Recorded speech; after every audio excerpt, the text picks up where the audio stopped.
I love paper like a fax machine. No rims on the whip, but I still keep it waxed and clean. The little armor roll on them tires to give it that gleam. I'm on my grown man shit, I ain't trying to be seen. Real hitters on they calm shit, know what I mean. You stacking paper, but your source of income ain't clean. So why the fuck would you show off, bringing heat to yourself? You get bagged, you asked me, you defeated yourself. Had everybody in your business, from the bums to the bitches, to the snitches, to the cops, to the killers with the biscuits that'll trump you for them digits. Or they might take it further, kidnap one of your kinfolk, pay up or it's a murder. All that, cause you wanna show people you all that. Me, I fall back, let it all stack. Closet full of clothes, shoes on all racks. Walking real light, I ain't got nothing to prove, I'm just enjoying my life. Fly out to Vegas, I'm enjoying my nights. And the days that I stayed, ain't gotta let nobody know that I'm paid. It's a hit and run game, you either get in or get out. Or you'll be on your way to the grave or the big house. And either one is fun, you'll find out when you get there. Wishing you picked a better career, a better career.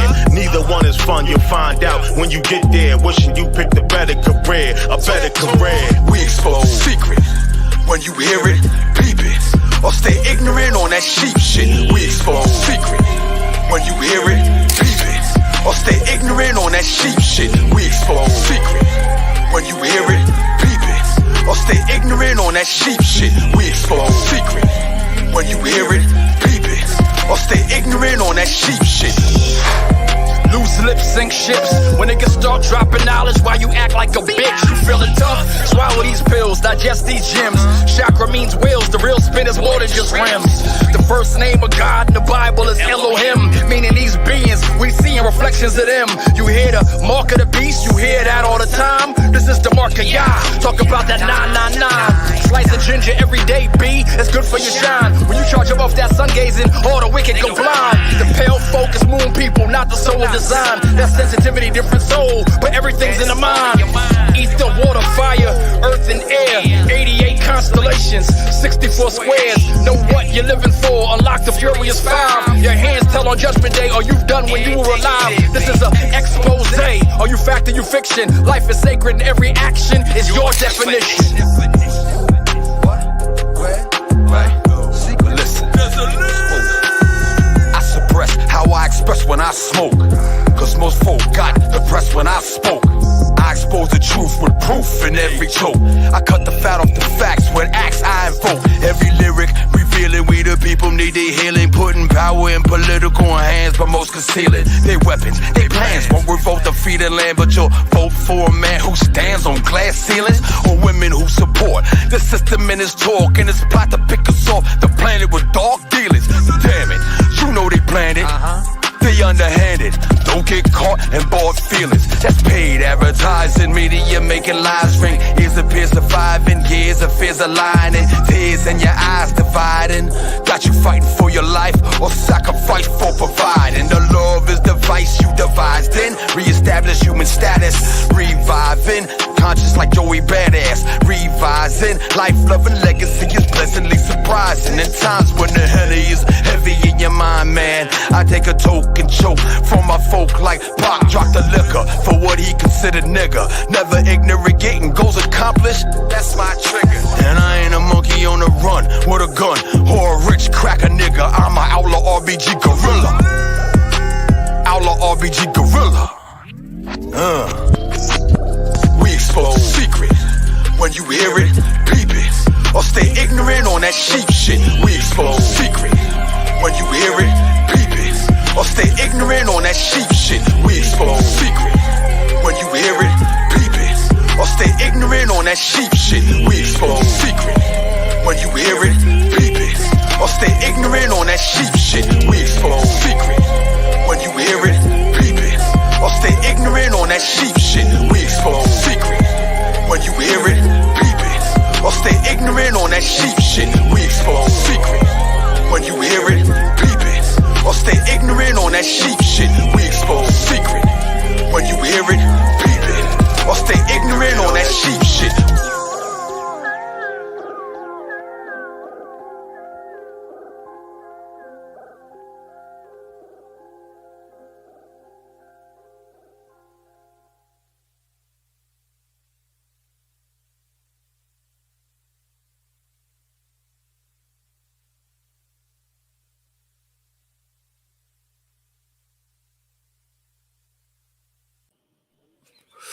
You know what it is. Peace, power, peace to the gods, war on the devil.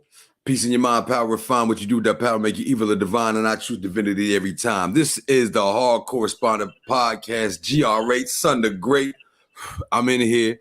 You know how I was dealing with proper principles, you know what I'm saying, in earlier shows, and we still do, you know what I'm saying, and I made a call out to make sure that we had, proper principles going on, and anybody with any principles, you may let them know. So we got a special situation today, because if obviously you see what I do, you know what I'm saying, when I'm not on this screen right here, I'll be on the microphone, and as a hip-hop individual, folk hop individual, fix our living kingdom, heal our people. You know what I'm saying? It's about that Muse thing and about me pushing something proper. And so hip hop is the foundation of where we're coming from. And so tonight it's a definite combination of the Check the Mind and the vintage season. You know what I'm saying? And the reason why is because, man, we got a special guest. So before I even get into that, let me always hit my sponsors. Ari Fronto, check him out. You know what I'm saying? Ari Fronto, it's my brother, Rebel Vision Television. You know what I'm saying? That's like my twin right there, Rebel Vision Television. Always in support of that. Shout out to Congo Blue in Philadelphia. You know what I'm saying? Get your hair done. You get natural hair. You need your hair done. Congo Blue with the K and BLU. Check her out. She's on the Instagram.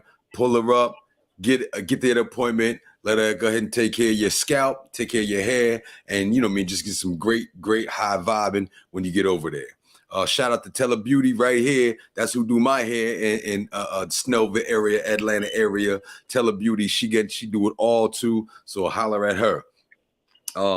That's what we're gonna deal with the sponsors. And outside of y'all sponsoring with STGR8, $STGR8, $STGR8. It's at the bottom of the screen. Thank you for everybody who is chipped in, sponsored, you know what I'm saying, for this show and for this time. Also, don't forget, it's 3 G's for 3 G's on Do the Knowledge Radio.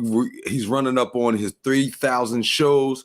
We looking to raise 3 G's or more to make sure that, we can keep doing this. We can keep hitting the community with the projects and the movements that he's doing in the community. It's important to combine all those things together. And with that being said, you know what I'm saying, what we're going to get into tonight is special for me because I love hip hop. I love it to the point where, I fight for it. I love for it. I heal for it. You know what I'm saying? I live for it. And the work that's been put in by artists in front changed my life. And then to find out the work that has been put in by the people and artists on the back end, assisted and will assist us in an identity and pushing who and what we are on the base level, on the grassroots level, all the way up. And that being the case, you can see on my side right there, I got Minister Server in the building, doing the building. Peace to the God. Peace.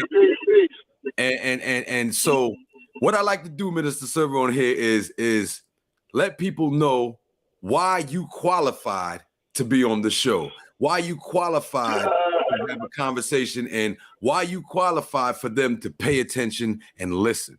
So, in that being said, just give us a real quick synopsis of, who you are, where you come from, what you got, and what you've done to qualify the statements that you're going to make after you make this statement. Well, first of all, I appreciate you having me. Can you hear me clearly? Yes, sir. Okay, cool. Yeah, man, what qualifies me to be, I don't know. I guess the people got to really decide that, you know what I'm saying?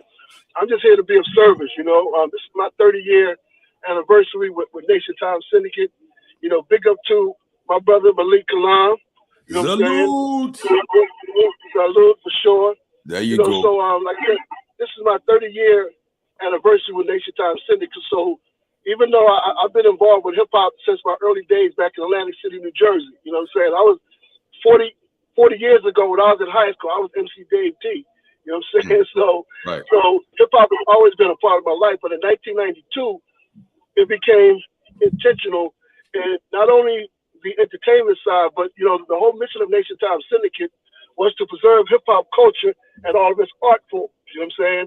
So we wanted to make sure, because mind you, in 91, 92, that's when the corporations started to really understand what was happening in hip hop and started to already start setting the roadblocks, you know what I'm saying, of what we could do and how we would operate. So we wanted to make sure that whatever the machine did, whatever the corporation did, that we maintain the foundation of the culture. You see what I'm saying? And so working with, you know, different, like I said, Nation Time Syndicate was the first hip hop collective in Atlanta. So we had a media outlet, we had Nation Time DJ Fleet, we had the newsletter, we had a radio show on WRFG. In fact, Malik Kalam used to host a show called Dropping Bombs, the Nation Time Syndicate show, Dropping Bombs with Malik Kalam. That's the whole name of it. Nation Time Syndicate show, Dropping Bombs with Malik Kalam. In fact, that's how I actually ended up getting my start in radio, through Malik Kalam. You know what I'm saying? So I've done a few things, you know, I host a couple of radio shows on WRFG. I produced a couple of podcasts. In 2003, well, in 2000, I went to ministry school for Nation Time Syndicate so I can serve the spiritual, cultural, political side of Atlanta hip hop. And in 2003, in my last quarter ministry school, KRS-One came, you know, to Atlanta. We invited him to come into Atlanta, and he hired me to be his spiritual advisor and the national organizer with the Temple of Hip Hop. So I ran around with KRS for about 3 years. You know what I'm saying? I did like about 7 tours with KRS. I'm on 5 songs on his 2004 Keep Right CD. But my main function was hip hop beyond entertainment. You know, as we've been saying since like '93, rap is something you do, hip hop is something you live. Well, in 2001, we went to the UN to establish hip hop as an international culture for peace and prosperity. You know, and established the international document called the Hip Hop Declaration of Peace. Then, you know, that's what really made things kind of go to the whole next level. In 2007, I hosted the 2nd annual Trinity Internet Word. That's a good. That's the poster of the Hip Hop Declaration of Peace. In 2007, I started doing international hip hop with Trinity College up in Hartford, Connecticut. Every year we do an international hip hop festival, not just a concert. We do film screenings, we do panel discussions, lectures, workshops, a massive b-boy competition, a DJ, a block party, and then on Saturday there's an international show that, and we've had headliners from KRS-One, Dead Prayers, MC Light, Talib Kweli, and, you know, so a number of different people. And but the main thing that I'm most proud of in hip hop is that I've helped to raise 6 wonderful young people, 3 sons and 3 daughters, who are good, positive people, and they've been raised through the culture of hip hop. So when I say rap is something you do, hip hop is something you live, it's not just cute saying for me. As I tell people, this is something that is a part of my assignment for my creator and my ancestors, and I'm just happy to be here to be of service. You know what I mean? Yes, sir. Yes, sir. So obviously, people, the qualifications are there. I knew it. That's why I asked the God to come on. You know what I'm saying? He's been showing it. He's been doing in the service for hip hop, for the community, on and off the mic, obviously. And he's his affiliations and his connections are qualifications. So we got through the qualifications, that aspect. It's understood, and overstood here. No more questions about why am I listening. So now that we got their attention, let's run through a couple of the organizations that you've been into before we even get into the Hip Hop Declaration of Peace. You've been an organizer. You've been a mainstay in the culture of hip hop, and the culture of hip hop is you in your life. And this is an example of what hip hop can do, has done, and will do if you utilize it in its proper form. You know what I mean? So the first grouping you said you was in. This is very interesting. That it's the first hip hop organization you said all together, and it was here in Atlanta. Business? Yeah, not necessarily the first hip hop organization, but we were a collective of many organizations and individuals. So we're the first hip hop collective. So it's just like where you had, it might have been some DJs doing something here, some rappers doing something here, some organizers doing something here. Under the umbrella of Nation Time Syndicate, we all came together for the culture. So you had the Nation Time DJ fleet, like I said, you had the media outlet with the radio and the newsletter. We had the production studio. We had the promotion. So we had a whole collective. Is what Nation Time Syndicate was. And you are the executive director of that currently, or? Yeah, I mean, I definitely always, I tell people, it's dope that people know me for, Temple Hip Hop and Zulu Nation and University Hip Hop Museum and all the later things, but my foundation is always Nation Time Syndicate, because Nation Time Syndicate was what spurred me to do everything that led to the other stuff. You know what I'm saying? It's like, so I tell people, for me, hip hop is always about community. My trade, as a teacher and counselor, it just kind of fit. Like when I started, teaching back in 1990, I didn't know that I was helping to pioneer what they now call hip hop education. I wasn't aware of that at all. I just knew that I had young black students. I knew that they loved rap music. I knew that rap music was a way to kind of reach them. So I used to use it as a carrot for them to finish the work that they needed to do. And then we have these discussions. I used to bring in the Source magazine, put it down on the desk, and I got everybody's attention because everybody wants to, mind you, this was 1990, 91. So, I just kind of naturally grew as the culture grew. And I tell people, pick up the Blastmaster KRS-One, because for most of us that are, even when we talk about hip hop now, KRS-One was the master teacher in that. You know what I'm saying? Right. So when KRS-One said in 1993, rap is something you do, hip hop is something you live, there were thousands of us around the world that intuitively, spiritually was like, word. You know what I'm saying? And then, when he said, we will be here forever and ever, we was like, word, we will be here. We felt that shit, even though mentally we had to wait and catch up to it. Spiritually and culturally, we caught it immediately. You know what I'm saying? And then we begin to align ourselves with that work. So as I tell people, for me, had I not done the work that I did from 1992 to 2003 with Nation Time Syndicate, then I would not have been prepared for, the work that I did later. So when I started working with KRS-One, and he said, Server, I've been looking for you for 10 years. I'm like, what you talking about? You KRS-One, how you been looking for me? And it was like, yo, God told me that you are the international minister for hip hop culture. Now, mind you, I was still in ministry school at the time. Right. I'm like, that shit sound good. If you know Chris is always, dramatic and all that kind of shit. So it just sounded fly. But I was like, what does that really mean? You know what I'm saying? So once I graduated from ministry school, actually the first official assignment that I had with the Temple of Hip Hop was even before I finished ministry school. It was at the 2003 Summer Jam up in New York at the Giant Stadium and shit. Mind you, this was the year after the Jay-Z Nas battle or beef, whatever you want to call it, and shit, right? Right. So Nas in 2002, just to go back for hip hop history, in 2002 at the Summer Jam, Nas wanted to hang Jay-Z in effigy. You know what I'm saying, on stage and shit, because they would go to their little ether battle. And Hot 97 was like, nah, we can't do that on stage. So Nas leaves in 2002, goes to Power 105, which is a station now that's kind of, popular with hip hop, whatever. But this one is a new station. He goes to Power 105, goes off on Hot 97, and says he's never doing Summer Jam again. That's what Nas was saying in 2002. Well, when you're tied to the record label, young people, listen to this part. Whether you want to do this shit or not, that's a part of your contract. You know what I'm saying? So in 2003, he had to do Summer Jam again. But what Nas did was he called KRS-One and was like, yo, we can do a surprise part where we'll do the bridge war. I'll do the bridge, you do South Bronx, I do Kill That Noise, you do The Bridge Is Over.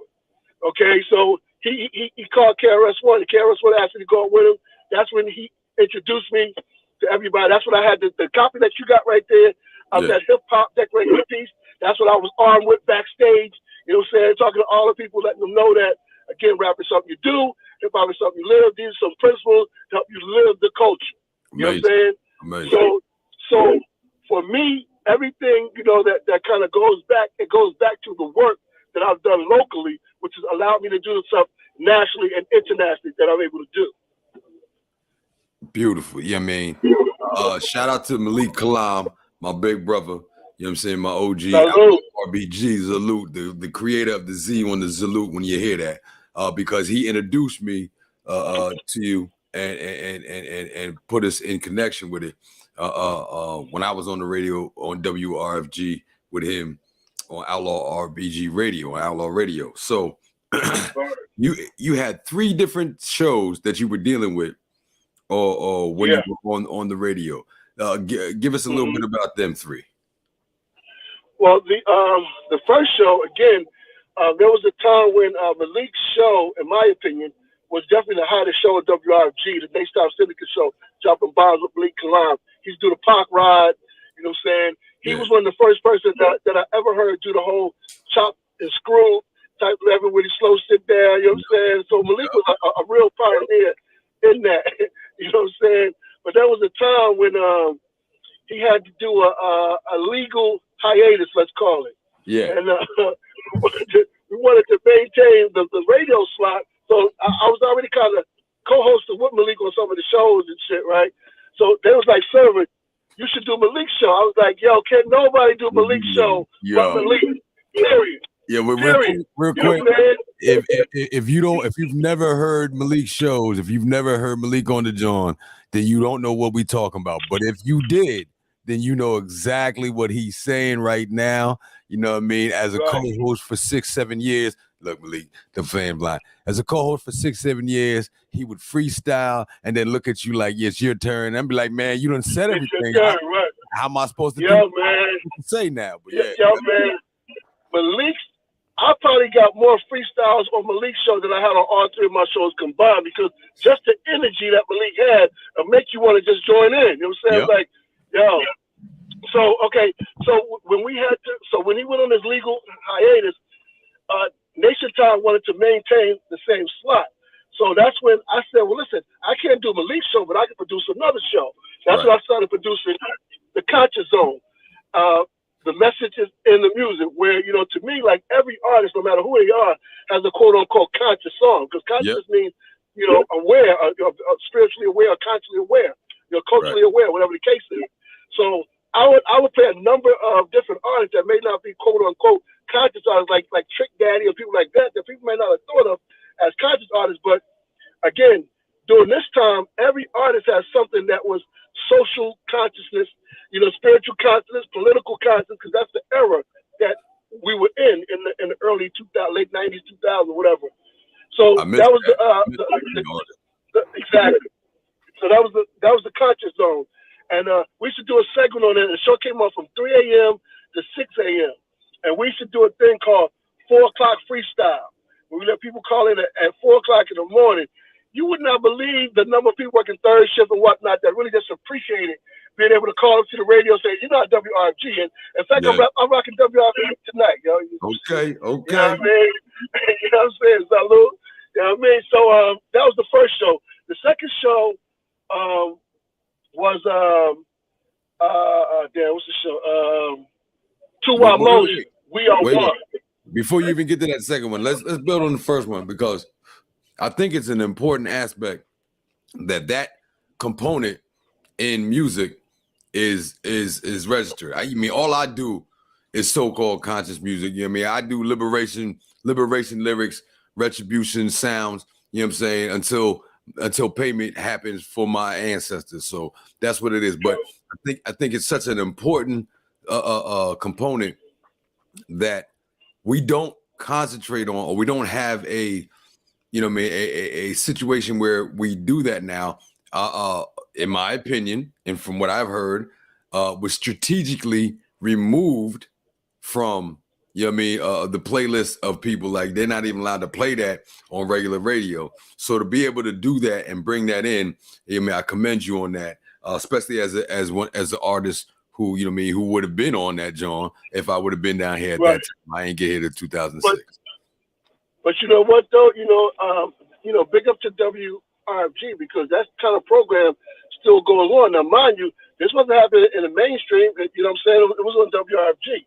So, big up to WRFG for 48 years that have been on the cutting edge of music for the community for real in all different aspects of it. You know what I'm saying? Because there's so many different ways for people to get music now, maybe some of the interest and the way that we're promoting and marketing it. You got internet shows and things of that nature. So they're still out there. But to me, I tell people, if you're seeking cultural music, you got to seek that music. It's not for the mainstream. I've worked in corporate radio, commercial radio, college radio, and community radio, and all of them have a function. So if you, as an artist,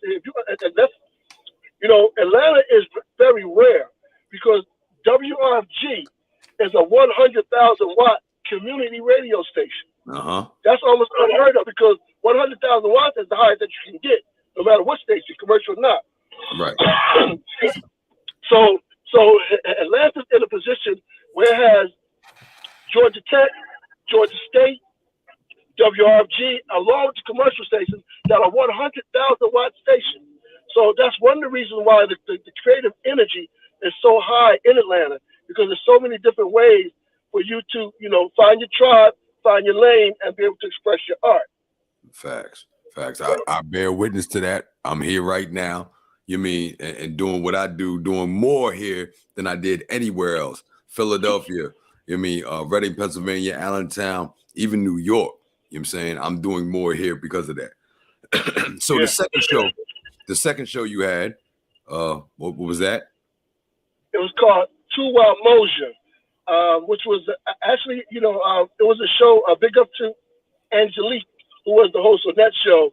And it was the first hip-hop spiritual talk show. So like each month, I would do a segment on there where people can call in. We would have different topics. And mind you, this when I was still in ministry school as well, because the one thing I tell people, when I went to ministry school, I was intentionally going for hip-hop. So I wasn't trying to go to represent no religion. I respect everybody's religion, but I have a personal relationship with the Creator that I don't need religion. Right. But I know in serving my people, I wanted to be able to serve them where they are. You see what I'm saying?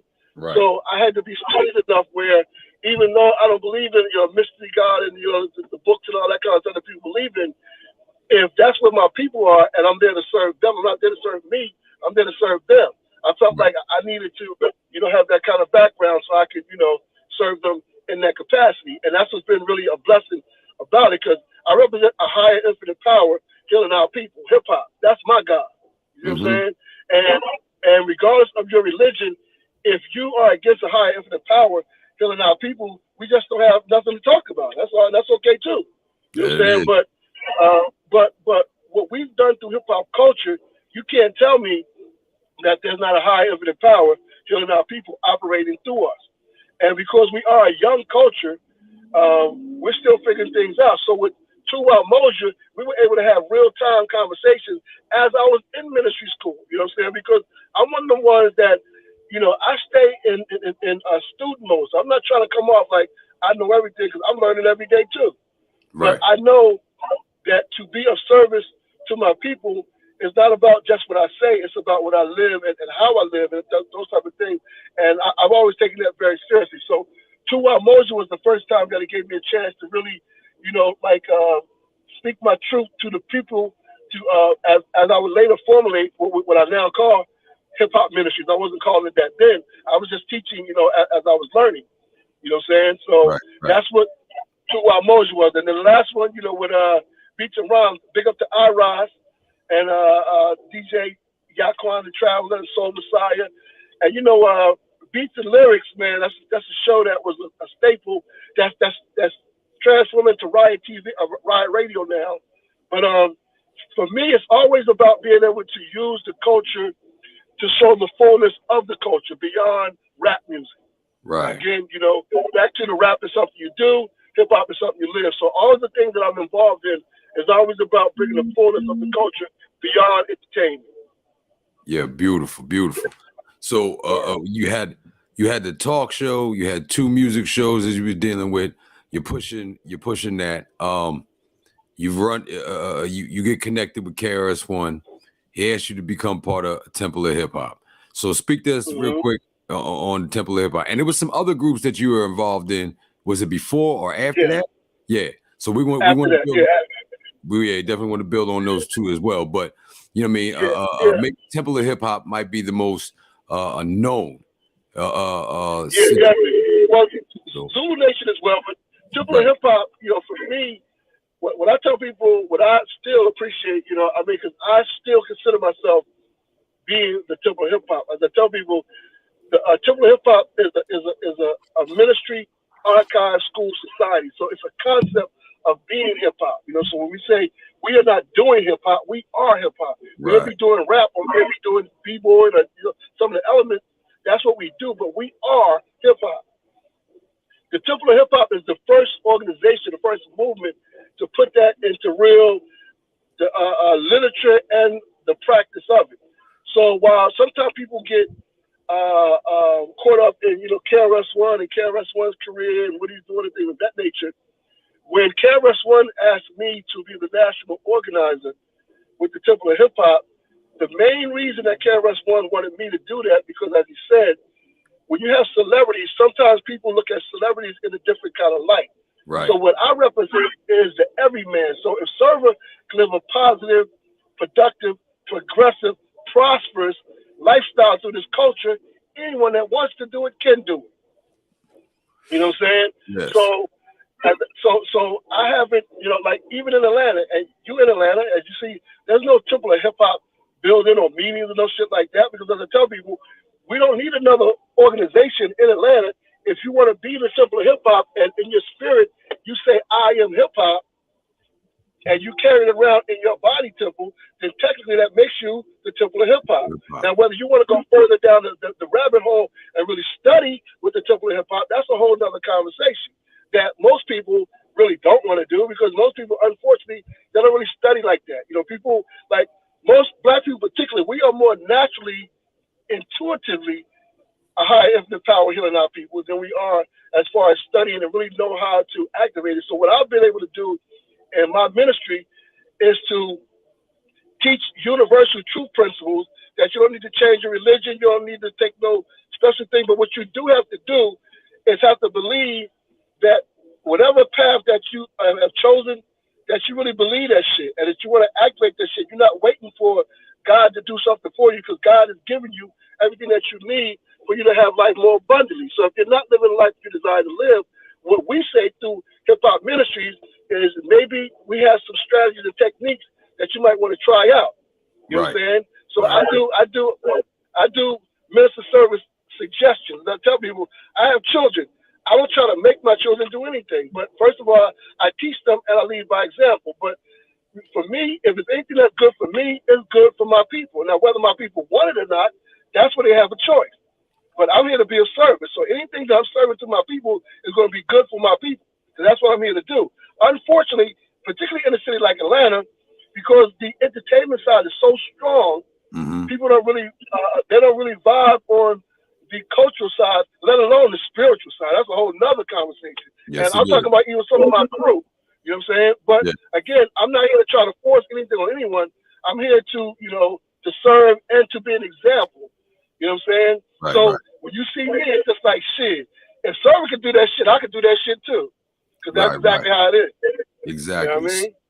Now, you've been referencing, I don't know if y'all heard it, but higher infinite power healing our people.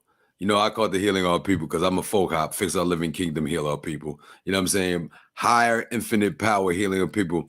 The acronyms spell out hip hop, which is amazing. And for me, some of the reason why I say, yeah, these cats is rapping, but they're not repping the hip hop aspect, because it was obvious that when hip hop came in, it came in to be almost an opening to express what was going on in the passing of information from city to city, town to town, all across the nation and including the world. And that is the communication of the word. And the word is spoken by God to create.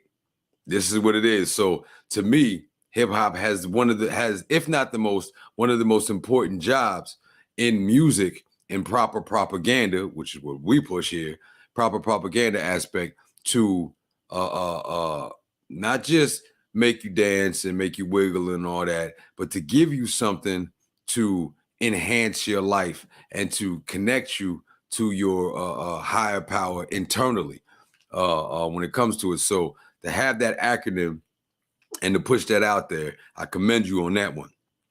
But that leads me into the hip hop proclamation, the hip hop declaration, not proclamation, declaration of peace.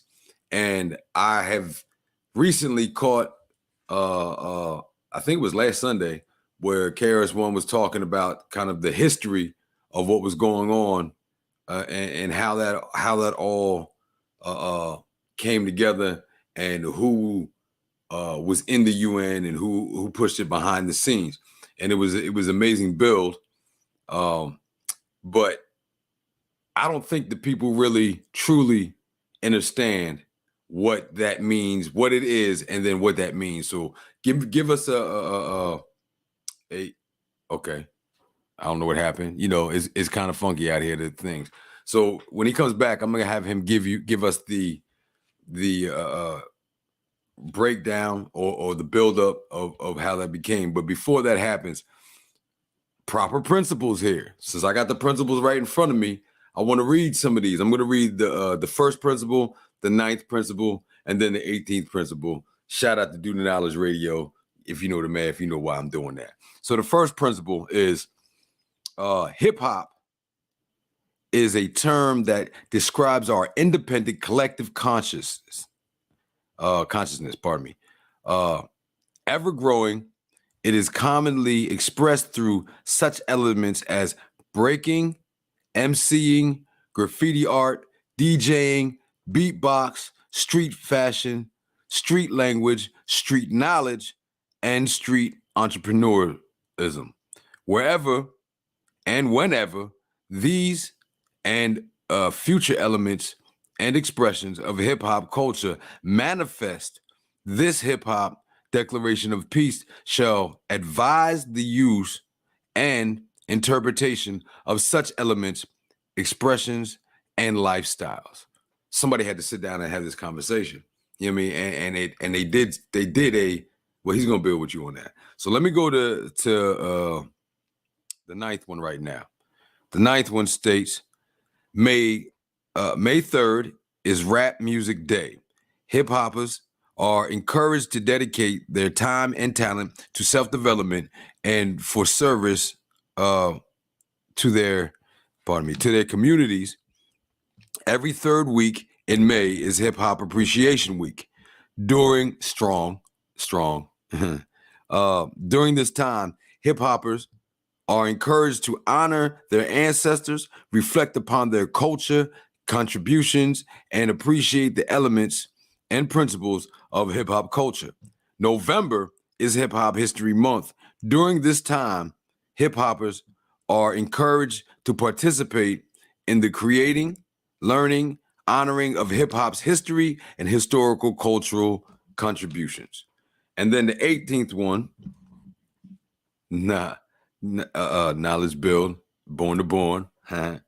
Hip hop culture maintains a healthy, caring, and wealthy central hip hop guild, fully aware and invested with the powers to promote, teach,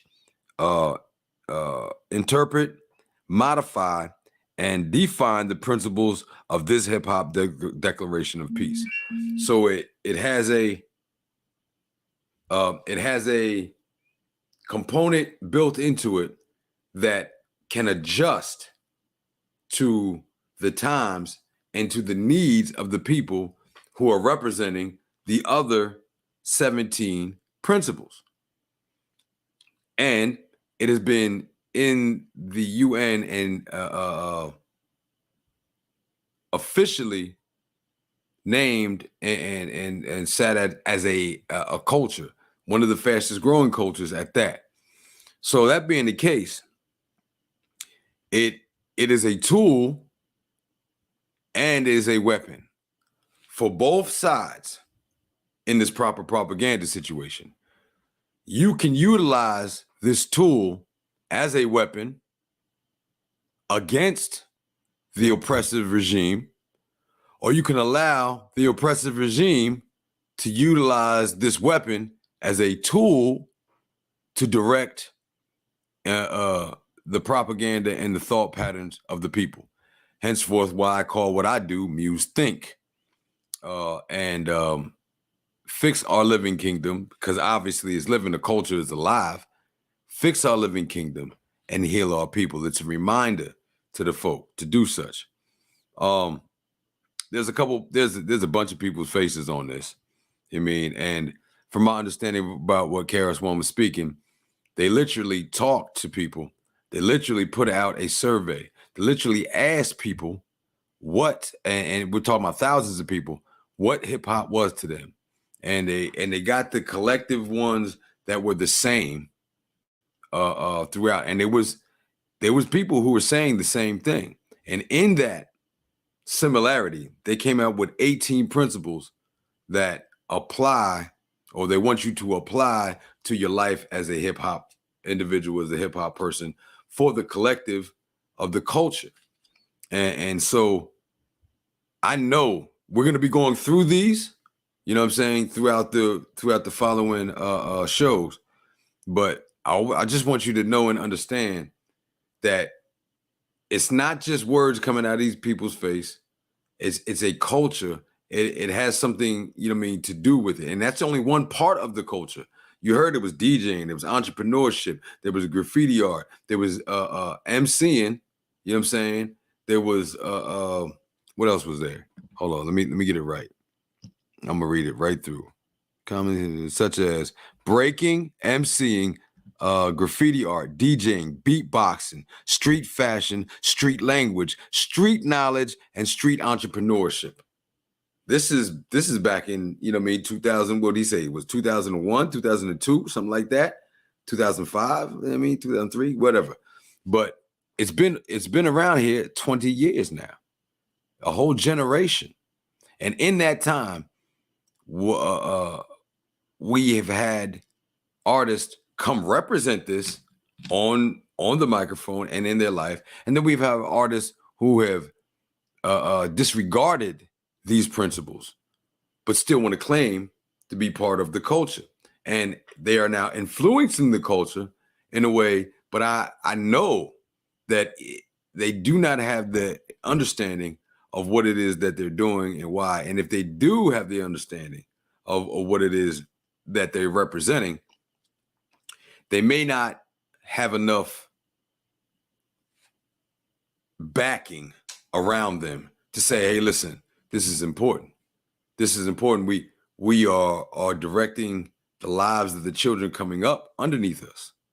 Somebody's got to be saying something. And he spoke on back in the day where, and I think we spoke on it numerous times here, where if you were an artist, you had to come out with something that was conscious, that was aware, that was awakening. Everybody, even the hardest cats like Cool G Rap had socially conscious music going on. So it was an important part of the culture and the raising of a generation that we may not never see again. But we are here, and we hip hop, the music, the art, the business is just expanding and getting bigger. Now I consider myself having a high hip hop IQ, pretty high. You know what I'm saying? It's not the highest, knowledgebornallah has got a higher hip hop IQ than I do. You know what I'm saying? But I'm still there. Peace. I'm here. Okay. Peace, much. Okay, all right. So Minister Server is on. We're gonna work to get him back so we can finish this. But the culture of hip hop is so important. It's the biggest selling. It only go back and forth battling with country music. You know what I'm saying? Globally. And it has the power to alter, to change, to uplift, to oppress, you know what I'm saying, via the words. And we don't put enough, what do you want to call it? We don't put enough emphasis on understanding and understanding that ability, that power that it has. And a lot of us just take advantage of it and utilize it for, I guess you say, their own glory and their own financial prosperity, which I'm not knocking somebody for doing that. Hold on, just making sure that he know he's back on. I'm not knocking anybody for doing that, but what I am saying is you have a responsibility to the words coming out of your mouth. You got a responsibility to the images being placed on the screen. See, it was the images that is the first language. Symbols. See, those images spoke to us. So there's a responsibility that you have to represent hip hop in a way and fashion that this collective has brought together for principles to represent our culture, your culture, in a way that has an upliftment. It doesn't always all have to be about that. For me, it is. It's always like that for me. But for everybody else, it doesn't always have to be that. So we got Mr. Server back on here. We were speaking on the Declaration of Peace. I just went through the first principle, the eighth principle. The ninth principle and the 18th principle. Yeah, hey man, pardon me, man. I tried to hit a button, hit the wrong button and shit. So pardon me for that mishap. Man, don't you stress. Keep it rolling. Man, a big up to you for reading that, man. Because again, it's like, I'm on my dopest hip hop grandpa grind right about now. You know what I'm saying? That's my new title, the dopest hip hop grandpa, and I'm taking on all challenges. What's up? So yeah, in that category. In all seriousness, we as in hip hop, those of us that are blessed to be over the age of 42, we were born in a generation that, again, we were blessed to be the next standard bearers. Because, mind you, as we talked about in the elements, there's nothing new about breaking MCing, graffiti, all the stuff you named. Those are ancient African elements. And we know that.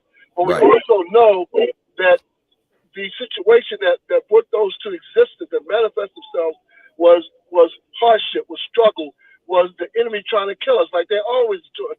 You know what I'm saying? So because our Creator and our ancestors are always giving us strategies, are always giving us ways to get past, to get through and achieve victory over our enemies. You know what I'm saying? And it always comes to the young people. The wisdom comes to the elders, but the work comes to the young people. You know what I'm saying? So right now, you have at least 3 generations, generally speaking, the 42 to about, and older, then 41 to about 25, and then 25 and under, generally speaking. So if we look at hip-hop in those 3 generations, the real responsibility is on us, that first generation, because we were the ones that were given a direct link. So I posted something on social media the other day. If you go back and look at the movement of the 60s, and you see from the Black Panthers and the BLA and the Young Lords and the anti-peace movement, there was a whole spirit of rebellion that was happening in the 60s. Not to mention, there were at least six national leaders that were assassinated in that 10-year period. So I say that to say there was a time of major upheaval. So we are the children that came out of that. So when we began to grab onto these ancient elements, we didn't know what we were doing. And we were getting dissed by our elders. They was like, that ain't even music. You know, get out of here. You know, that hippity hoppity stuff. Give it another 3 years. That shit'll be out of here. You know, when Rapper's Delight came out. But I also try to tell people, we start our history August 11th, 1973. Rapper's Delight doesn't come out until like June, September of 1979. Exactly. So we had 6 years when we were already functioning in the culture before we started even fucking with the corporation. Right. You know what I'm saying? People miss that. People miss that part. You know what I'm saying? They be missing. Well, because again, that 42 and older, we're doing a whack job of teaching it, bro. It's like we can't blame people for not knowing what we're not teaching. Now, obviously, people like us are teaching, but we need 100 people like you. We need 100 people like me because because our enemy, they don't give a fuck about you if you're over 40. They're aiming at our children and at our children's children, and we're allowing the enemy to divide us over fucking rap music. That's bullshit. Because the one thing that we can't ever say is that we don't know what that is. We don't understand it. Whereas though when we were coming up, our parents and our elders could really say, I don't understand that hip hop shit. They could literally say that because they really didn't. But we created it. So if we've been saying since 1993, rap is something you do, hip hop is something you live. Why the fuck do we keep judging our young people on the rap music that they make? And really not concerned about their lives, about why they're making this kind of rap music, and what are we doing to change the actual conditions in their lives, so you know they don't have to feel like the only way they can get on in the mainstream is by making the kind of rap crap that the mainstream tries to promote. Because the mainstream knows exactly what the fuck they're doing. They know that there's a difference between rap music and hip hop. That's why they had a show called Yo MTV Raps. It wasn't called Yo MTV Hip Hop. So they know. They understand the word sound vibration. They know that most of us, that 42 and older, have fallen off from the culture, so we don't even know the culture no more. So we even get our cues from the culture, from the mainstream. You see what I'm saying? So and then we turn around and our young people, which rap music is always going to be the rebel music, the music of the young, which it should be. But we know those of us that are 42 and older, there was never a time, at least not in my life, where I've liked every kind of rapper or every kind of rap style that came out. You know, being from Jersey, you know, and from the East Coast, it took us a while to even fuck with other regions and shit. You know what I'm saying? So that's always the case. But we as the elders, so I tell people, if you're that 42 to 62 born, that's that 1960 to 1980 born generation. If you're in that generation, 71. Then we at the level where you're either going to lead, you're going to follow, or just get the fuck out the way. We're trying to save our baby. You see what I'm saying? So if hip hop is not your strategy to save our babies, use whatever strategy that you use, but don't try to get in our way and try to tell us what you think it should be based on fucking rap music. That's a fucking, again, you look like a fool arguing with somebody over fucking mumble rap. Because that's just rap. That's just one style of fucking rap that if you don't like it, don't listen to that shit. If you get confused, and now there are more ways to get music than ever before. So if you still listen to mainstream radio, you're on some bullshit anyway, to me. So what? You know what I'm saying? Particularly if you know, but I have a lot of peers that, particularly my peers from up north. I said I'm from Atlantic City, New Jersey. I've been in Atlanta for 35 years, so I am Atlanta hip hop more than anything else. You know what I'm saying? But you know, the whole diversity in Atlanta is not just what you see in the fucking mainstream. Right. You know what I'm saying? You know that. You know what I'm saying? But see, people that don't know that, they watch fucking TV, watch Love and Hip Hop and all that little dumb shit, and think that that's really Atlanta. They're like, well, that's a lane in Atlanta, but Atlanta has a multi-lane highway of what they call hip hop. So you can call it whatever you want, but if it's not making you a better you, that shit ain't hip hop. You can call it whatever the fuck you want to call it. Excuse my mouth. But, be free. I freely speak. I freely speak on this show. Sure indeed, God. But you know, so it's like my conversation now is even though I work with young people in colleges around the world, my real conversation is with my peers that 42 and older. And if you are, and if hip hop is not your life strategies for our young people, my question is, what are your life strategies? You can tell me what you're against, tell me what you're for, because I have 3 sons and 3 daughters, and I want my daughters to be able to marry black men. I want my sons to marry black women. Now, whether they marry somebody else or all the other kind of stuff, that's going to be their choice. But we have to be intentional about what we're doing. And we know as Africans, you know, it's not an accident that hip-hop culture is on fire on the continent of Africa. Right. So whereas though we kind of stay in this bubble in the USA, particularly in Atlanta, you know what I'm saying? But there's a whole world. Like, you know, I tell artists that, particularly if you're a progressive or a conscious artist, man, you could be based anywhere and have a whole international market that loves the stuff that you're doing, as opposed to trying to think you're going to one day crack this U.S. capitalist, imperialist, fuckery ass mainstream market that they got here. That shit ain't going to happen. Even if it does happen, you have to ask yourself, is it worth the price? Right. You know what I mean? Coming from the Philadelphia area, I watched the Roots come up, and I watched how they were, you know what I mean, very talented. You know what I mean? It was amazing watching them live. If you have never seen the Roots, you don't even know it's a band. You know what I mean? So it was dope. But I seen that they didn't get the recognition here in the States until they got the recognition and the accolades and even the funds, the finances overseas. When overseas started to be like, then people started paying attention. And it was at that point that I knew that I didn't really give a flying fuck what it was going to happen over here when it comes to me and my music. I was always looking to Africa, looking to New Zealand, looking to China, looking to anywhere else but United States of America before I knew that America would or the black people here would even take hold to what it was that I was saying, where I'm coming from, and what I'm dealing with.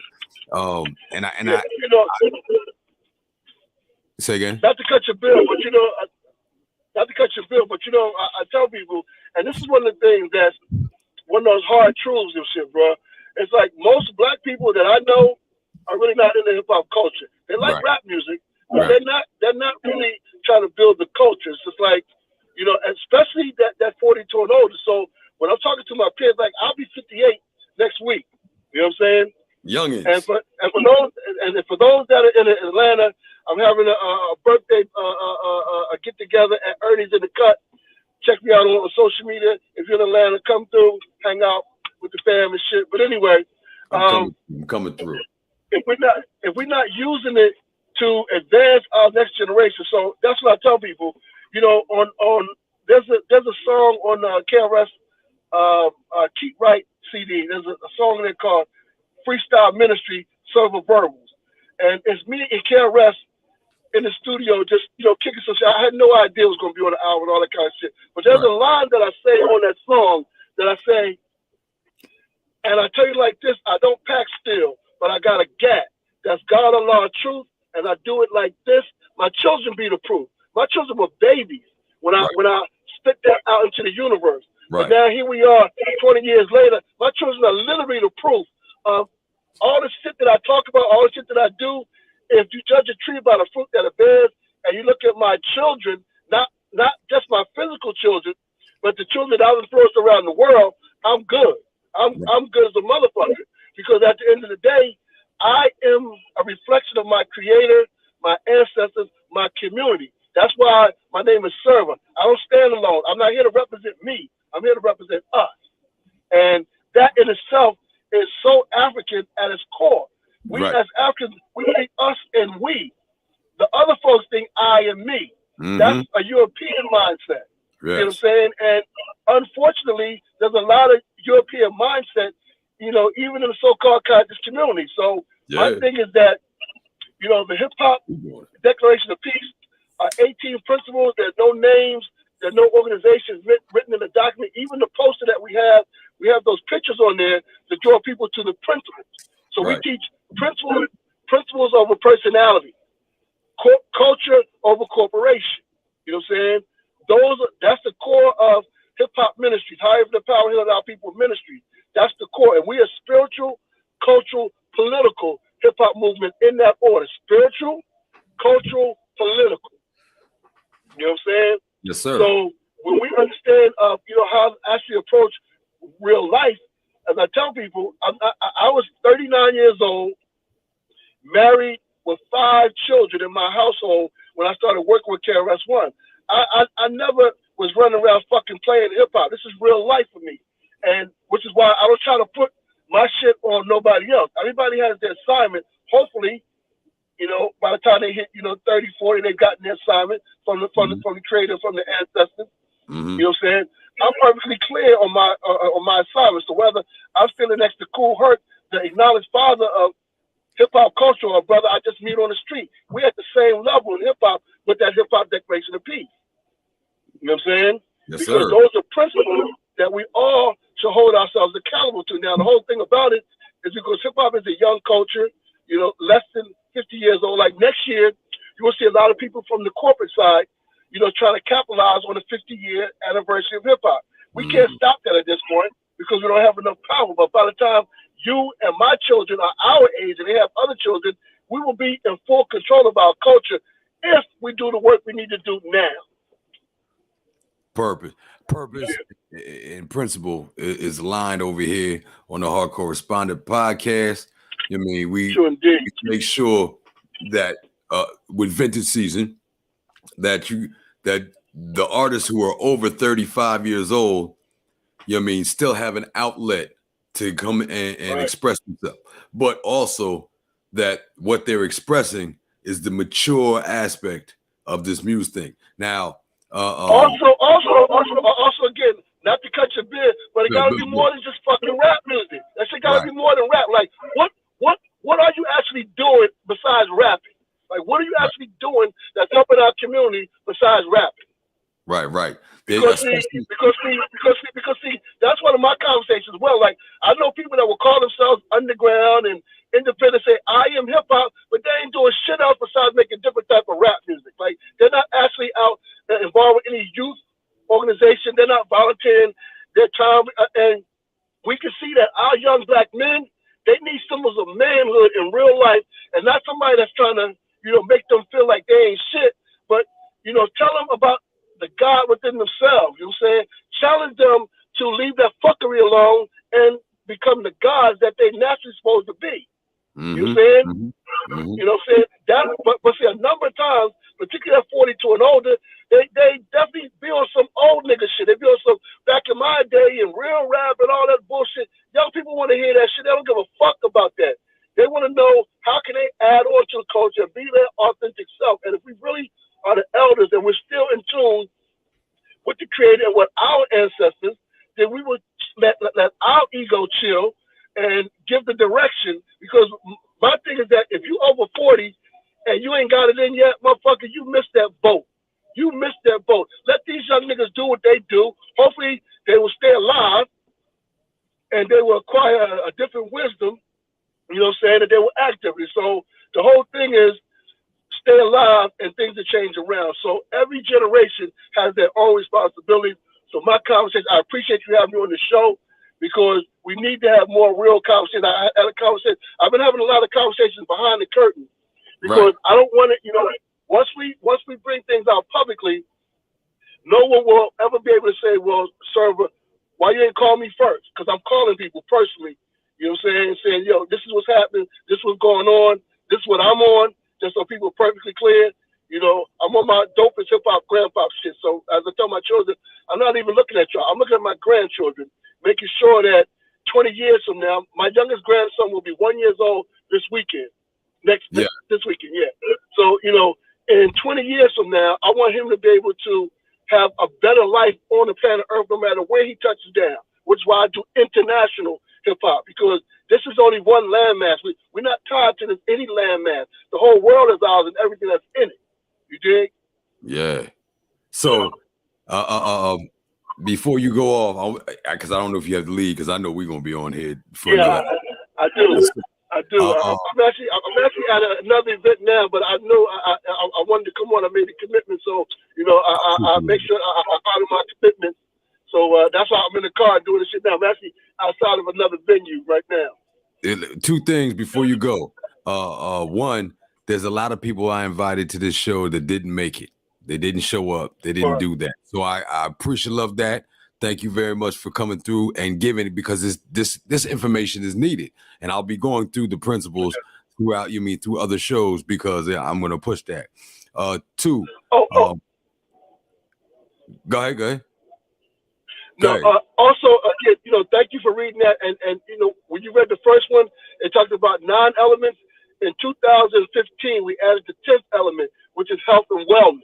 Because again, if we're looking at, our brothers and sisters passing on and things of that nature, we have to look at our own selves and health and wellness. So that's actually, we activate 10 elements now. Just to put that out there. Go ahead. That's part of my I added the 10th situation to Neely Fuller's 10 aspects of human control. I added health as well for myself, because as I read, I didn't see that part, and without the health, none of that other stuff counts. You know what I'm saying? Exactly. And we've had too many artists who've died without health care, who died not taking care of themselves, living that life, but not doing the right thing. So I appreciate that. And also, big up to my man Keith Tucker, who's the one that spearheaded the 10th Element movement. Hip Hop is Green. So you go to hiphopisgreen.org and get information about, living a healthy lifestyle, whether it's veganism or, just healthy lifestyle in general. He's doing a lot of great things with young people, particularly, with climate control and stuff like that. So again, for us, it's about this whole lifestyle, man. So, but go ahead, bro. I'm off camera. I'm gonna definitely build with you on some things that that I have ideas for, that I want to do, especially for fathers who are hip hop and going through what they're going through. But we're gonna build on that. That's my community situation. Shout out to Father's Hand. That's my nonprofit organization that we putting together and putting all the teams together on some other stuff. So, when people ask me, I'm affiliated with as many organizations as I possibly can, because I want to be an assisting hand everywhere else. But my joint is called Father's Hand, and we're going to build on that later on. All right. So the other thing is that the statement that you made about, at a certain age, let the young folk, we as the Vengers are all over 40 years old. But one of the things that we've recognized is that a couple things. We see these rockers at 78 years old still doing their thing on stage. No doubt. You know what I'm saying? And so for hip hop, in our opinion, to have to represent that same longevity, we've got to not allow the corporation to tell us that, okay, you guys are too old to do this and such. However, we will not stop the younger age, for coming in. As a matter of fact, when we make the music that we make, we're making it so that they have a template of something else outside of what they hear. Because they're only going to do what they hear. If they don't hear this other thing, then you can't even say nothing to them because they don't know nothing else. But I remember the stories of Public Enemy and them talking about they was doing what they was doing, and it took them 6 to 8 years before they even came out.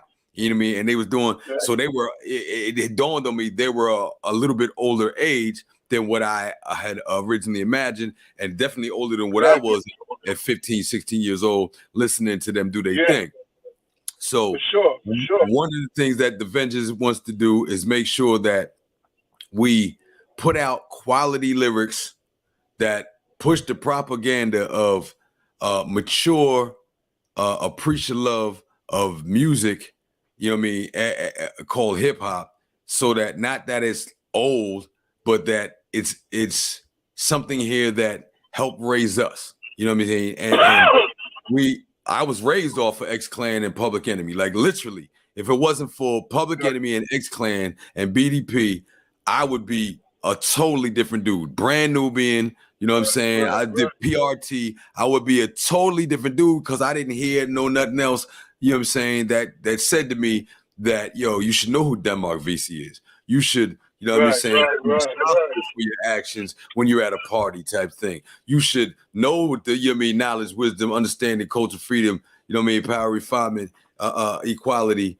God, build, destroy, and born. You should know about that. You know what I'm saying? So if it wasn't for the hip hop, it would have altered my lifestyle. And because we didn't see me, Andre, Mike Chambers, Rashidi, Kentex, Nick Nines, Registered Black, Scorpius, Nubian Bear, because we do not see it right now in that conglomeration. You know what I'm saying? We decided to come together at this age to continue what it is that we were put here, and some of our purposes were that we kind of forgot what the purpose was and just got caught in the colonizers' systematic aspect of just be alive and survive thing. You know what I mean? And don't worry about you expressing. So what we're doing is expressing that so that the children that we and the youth that we are dealing with, that we see, we put this in their hand, you nice, come rock with us. We can open up the doors and the gates for them to say what they need to say. And even if you're not on the stuff that we on all fully, we're going to give you the opportunity to at least express that conscious aspect for you. I mean, when you come around us, like when you see your elder, when you see your mother, your father, you may be a foul-mouthed motherfucker. But when you go around the elders, hey, pardon me, man. Yes, man. You're going to tighten up. Right. Tighten up. You're going to tighten it up. Right. Which means we know a little something. And then that is our contribution to the hip hop nation, hip hop culture from the MC standpoint, but also from the mature individual standpoint, who still is an artist who can express, and we are not allowing the corporation to tell us we should stop doing what we know God put us here to do at this particular time. But it's also needed because we lost that. We dropped, like you said, I agree with you 100. We dropped the ball.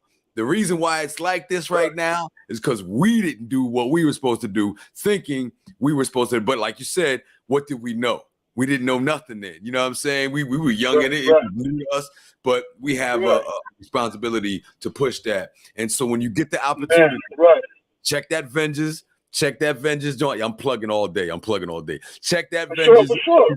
I said to you, you know what I'm saying? The mixtape is going to be played on Friday on DJ Ty Stick's Fleet DJs radio station. DJ Ty Stick, look, God Stick is in the building. You know what I mean? God Stick is in the building. Speak on him. Before you go, Mr. Server, this is my DJ.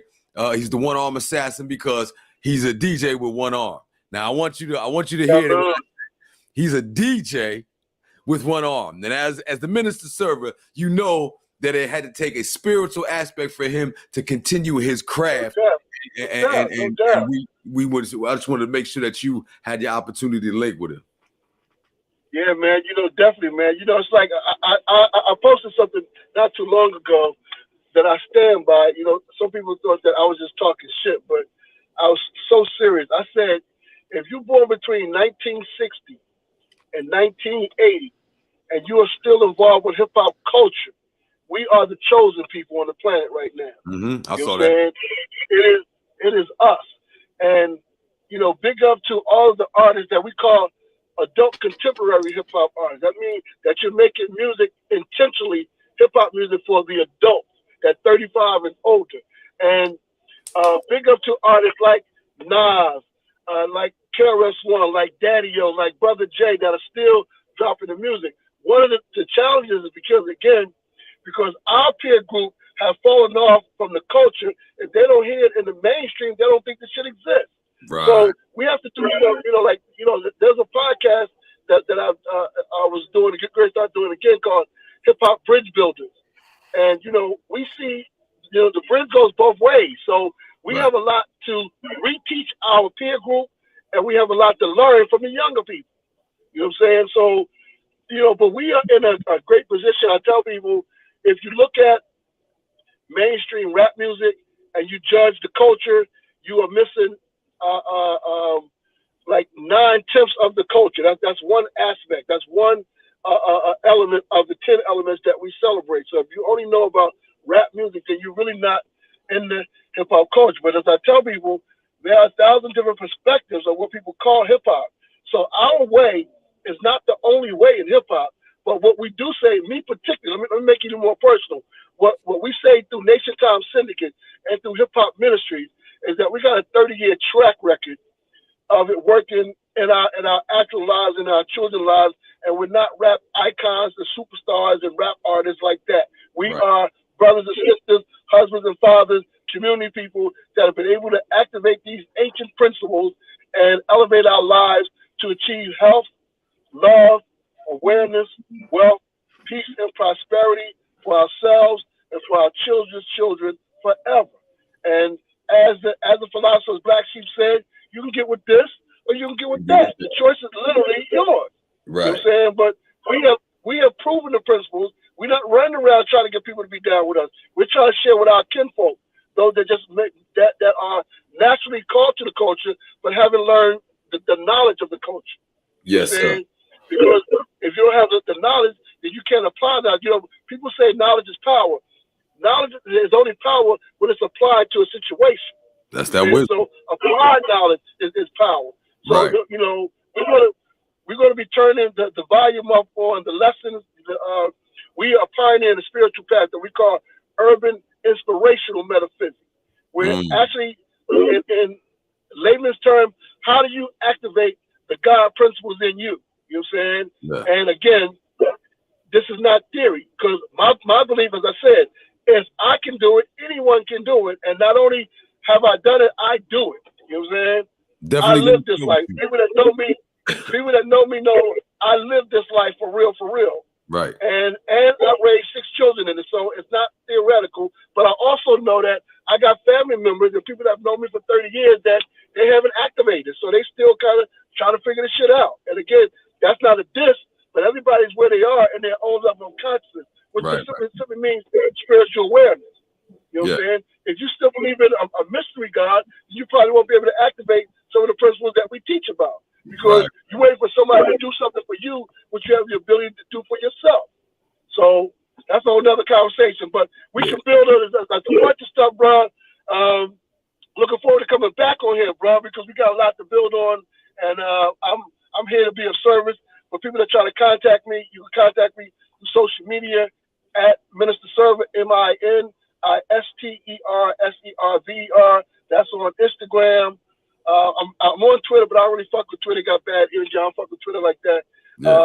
Facebook is where I really appreciate the most, because it's like the old head news network to me.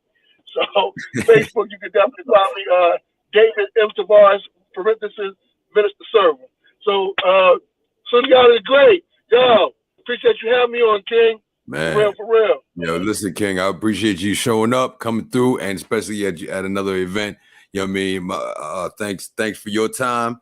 Thanks for your energy. And you definitely gonna come back on through. We're gonna finish building on whatever's going on. And I'm gonna hit you on that other stuff, because I need to be a part of that right there. You know what I'm saying? I deal with the spiritual aspect all day in the lyrics. So when you get a chance, make sure you check that Vengeance joint out. It's fire, God. It's fire. I definitely will. And yo, I'm gonna send you my album is done too. So I'm gonna send you directly my album to make sure you got that, if I didn't already, to let the folk know what it is and what we're standing for. Go ahead, God. For sure. Also, man, if I could be of service, I dropped them server verbals. I'm on a few people's albums and whatnot. I tell people, reach out. I'm always here to, drop some jewels and whatnot. Not just rapping, but just spitting or whatever the case. Whatever's called for, I'm here to be of service. But in the spirit of our brother, in the spirit of our brother Malik Kalam, I want to say salute to all the people out there. Malik's spirit is here with us. As I tell people, sometimes we have a spirit that spirit never leaves. So Malik is here with us right now. I just want to send that energy out to my brother Malik Kalam. Yes, sir. You mean at all times, you know what I'm saying? It's always shoot first round here. It's always representing, that outlaw RBG for me, you know what I'm saying? And that's my brother for real. You know what I mean? We both was Browns, you know what I'm saying? But we definitely gonna call you. We got 2 more projects coming. We got the Black 9 and the Green 9 coming. So, you know what I mean? We're going to have you come through, especially on them Jones, and spit a little something. No doubt. You know what I mean? And I got a little something for you. I got a little something, man. I still got a little something, yeah.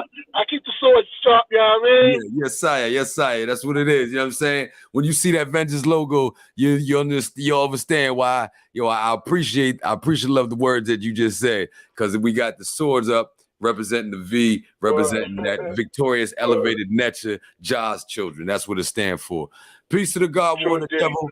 Handle your business, and it will build every time. No doubt. Yes, sir. So people, you heard, you know what I'm saying? He's going to be coming back through, but you know, this is an important aspect, the culture of hip hop, the input that hip hop has, the global ramifications that hip hop can do is so massive that the oppressive aspect, the colonized mind knows it has to keep a thumb on it and keep control over it here in America, because it's always, we move from the rebellious spirit to the retribution spirit. We are in the spirit of retribution because we've rebelled enough to see the clearing and see what you've taken from us and see what you've done and applied to the people and what's causing the people, you know what I mean, in some cases, not all the way, because poverty's there, healthcare is there, you know what I'm saying, to raise that, but you're promoting the effect in the music and recreating this effect on a generational basis. And I don't, like I said before, I'm not even blaming, you know what I'm saying, if I'm going to deal with blame at all, because, you know what I mean, I deal with solutions, but I'm not even blaming the artists who don't know what it is, or even the artists who do know but don't see a way that they can do anything else to participate in this craft speak and make a living out of it. You know what I'm saying? So they follow in what the business says. You know what I'm saying? But hip hop is not a business. The rap part of hip hop, the MCing part of hip hop became a business, but it's still an art form and an expression that you can do business with. So I don't even consider it a business. You know what I'm saying? The only business it is, and it's supposed to be, is that of the culture and the culture of the people and the betterment, you know what I'm saying, somewhere around. Of course, you got to spit the rhymes that talk about what's actually going on. That's part of the culture. But in the same token, in a major but, in the same token, you've got to spit the things that are needed for us to get out of the situation that we in right now as well. Building liberation aligns connected knowledge, you know, and I'm definitely hip hop. You know what I'm saying? I definitely live it. I definitely live my life to express and to show the higher realms. I'm definitely activating my God gene. Definitely doing that.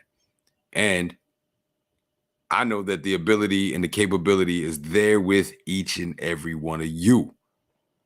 It is the choice that you make. It is whether you follow along with what's going on right now or you make the corrections in your children. Because you know your children to listen to whatever. You know what I'm saying? That's why my son, King Shaka, is on Bus Shots at the Devil. You know what I'm saying? And he on this other joint we got called Lost. And he on RBG No Gucci. You know what I'm saying? Because I'm not stopping what he's doing. If anything, I'll lay a path so that it can happen. I got my other sons who rhyme, and my other sons who do management and things like my daughter's involved in setting up things, and we're helping her get her business off the ground. You understand what I'm saying? Entrepreneurship, that's part of that. So this is a very important discussion. Of course, it takes more time. And so throughout these following shows, you'll hear some more of these principles. I'm going to go through at least 3 of them a show and to remind y'all so you can go back through, blah, blah, blah. We got 18 to do. Yeah, how it is. DJ Godstick was on. DJ Tastic, the one-on-one assassin, a.k.a. Godstick, was on. And hopefully we can get him back for the after party. so we can build with him, because we didn't finish his hip hop story last time he was on. We didn't even get to when what he's done here in Atlanta, or what he's done down here when he got there and changed his name from Sean E. and the Double A Posse. Shout out to the Double A Posse reunion, 6th Ward reunion happening on the 23rd in Reading, Pennsylvania. Location to be announced later on. We know where it is, but we ain't telling y'all yet.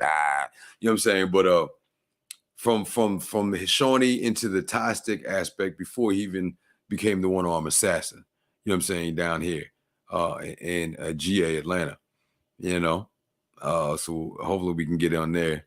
What time we got here? What's the time? 10:52. Again, y'all, it's going to be on Mix. It's going to be on Fleet DJ's Mix Tape Radio. His show is called The Gumbo Show. And it's because he got a whole pot of everything he put on there, because he's a world-renowned, very musically eclectic DJ, disc jockey. You know what I mean? He was around when the tapes was around. He was around when you put the LPs on the joint. He's now here during the time where things are digital, and he's continuously doing it even with one arm. It's amazing. You know what I'm saying? Again, my album will be coming out. It's done. We are just tightening up some things on what we're going to do, how we're going to present it, how we're going to get it to people, how you can purchase it, because it is a purchasable album. The Avengers mixtapes are going to be, open, freely given, so that you can appreciate love, the lyrical content, and the work we put into it. And we got 2 more of those coming before we put the actual album out and together and out for purchase. You know what I'm saying? We're just going to be rocking these mixtapes and let you get used to hearing our voices and knowing who we are and who are people that we know are coming in through. So keep an eye out for that. But Vintage Season Volume 1 is done. And right now, for the cats who got it, underneath the wraps, it's getting very, very high critiques and reviews. And when it comes out, you just appreciate love it. Some of the songs, but Shots at the Devil on there, Exposing the Secret on there, Through the Knowledge on there, RBG No Gucci on there. You know what I'm saying? So some of these songs, some of the things that we got already. High Vibing on there. You know what I mean? So you're going to be able to check that out. If you're looking for Call of War on there, it's not. It's only in the video, only on YouTube. That's it. You might hear me rock it at a show if you come to see a show, but that's a special joint. That wasn't supposed to come on the album at all. I just put that out there for the people. So just a little Easter egg for the people in the Sundi Out of the Great, Sun the Great archives, those who are following me, those who are part of my family of greats, and which people would call fans, but you know what I mean? I only need a fan when it's hot and I don't want to turn the AC on. So, you know what I mean? You, me, I'm you. My greatness is your greatness. That's how I do. You know what I mean? But look out for that Vintage Season Volume 1 album. And definitely tune in on Friday, 9 a.m. You know what I'm saying? To hear the Avengers mixtape, the Red 9. We got a Red 9, a Black 9, and a Green 9 coming, y'all. You know what I'm saying? It is fire. Shout out to my brothers rocking on that joint. You know what I'm saying? And let's see where we at. What's the time, man? What's the time? Where everybody at on here? You know what I mean? So, I really thought I was going to see Mike Chambers on here. I know DJ Tastic, DJ Gostic, his Wi-Fi had been acting up all night. He already hit me before it happened. It's acting up. But I really thought I was going to be able to see them and let them build with the minister. I think it's a very necessary component in the music to remind folk that there's a spiritual connection. Like even these cats, like you talk to 2 Chainz, he gonna tell you, you know what I mean? Something happens spiritually when you're on that stage. Something happened when you're in that booth. You know what I'm saying? And it is what you do with that spiritual connection that make a difference. And Mr. Server spoke on the Panthers, BLA, talk about the cats who was doing rebellious movements and for our freedom, so that you can enjoy some of the freedoms that you get now, breakfast programs and things like that. But one of the things that a lot of people don't know and realize is that whenever they had an event and a rally, whatever, they always had a musical component with it. It was always there. You know what I'm saying? This is one of the first times where we don't have in our culture, because it's still out there in other cultures of music, we don't have the spiritual leadership. We don't have the moral background or what is the word I'm looking for? We don't have that person, those people, those artists who come and like a Marvin Gaye.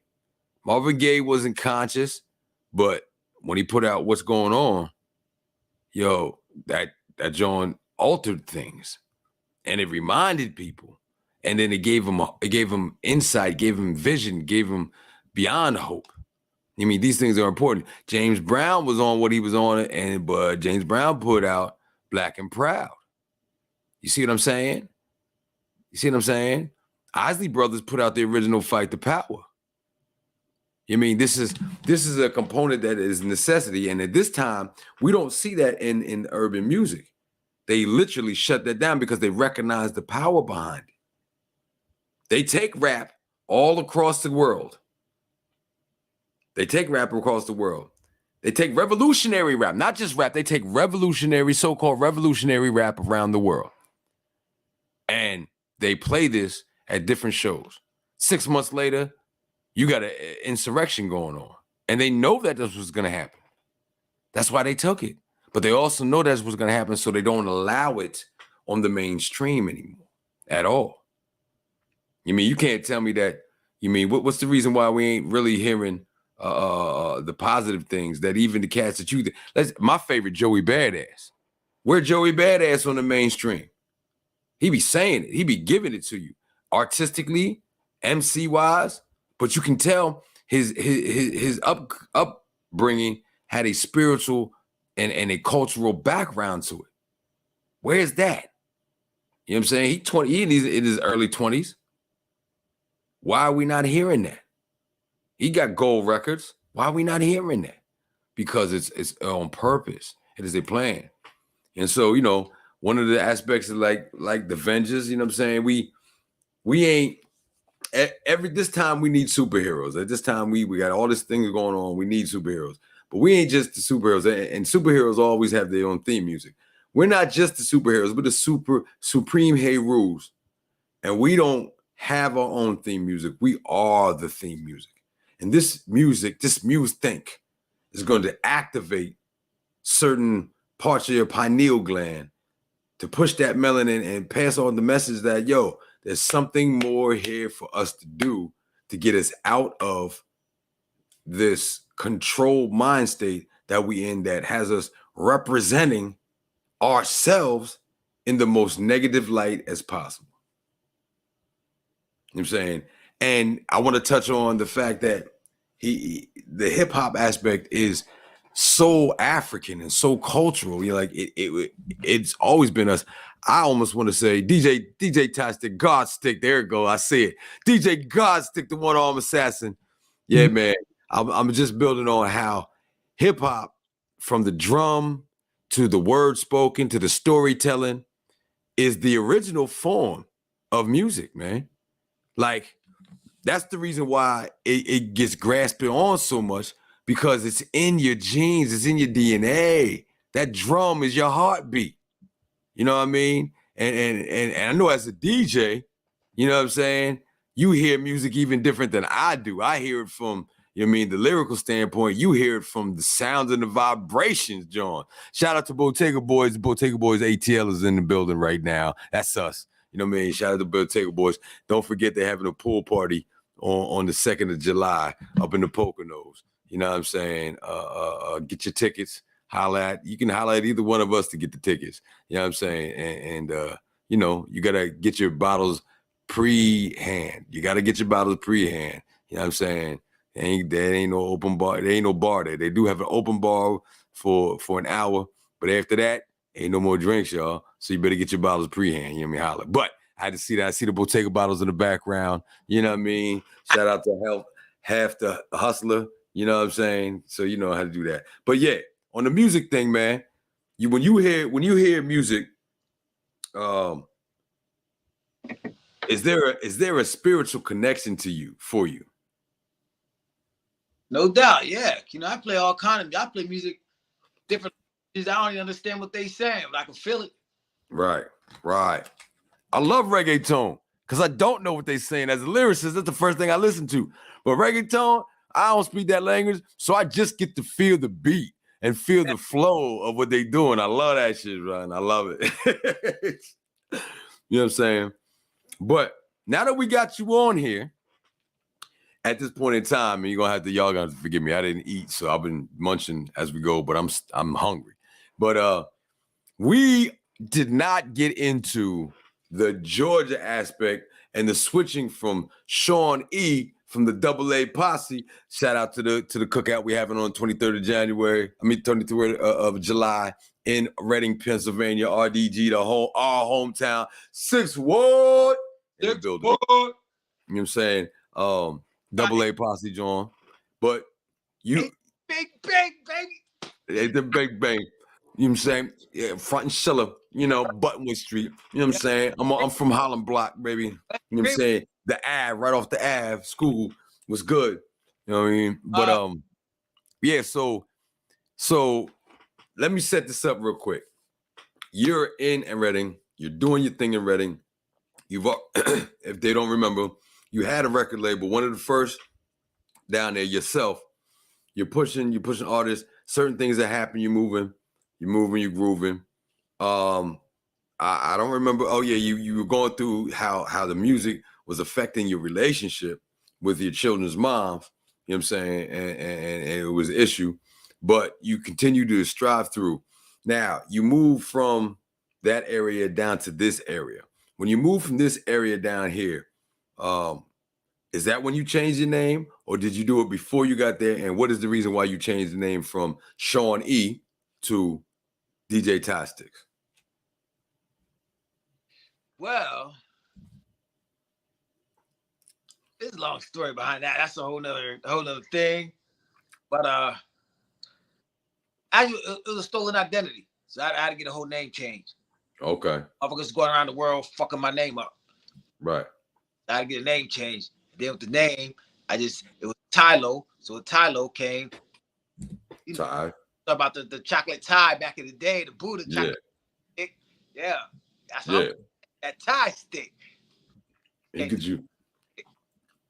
get you high like that. You know what I mean? That music, that DJing gets you high like that. Like I said, you know, I rehearse and I always work on my swords, keep staying sharp. But you notice, I don't have sets when I go to a party. I feel the energy and rock off of that. You ever was to do a set? I take it off the top of the dome. We freestyle every night we go out. It's a freestyle.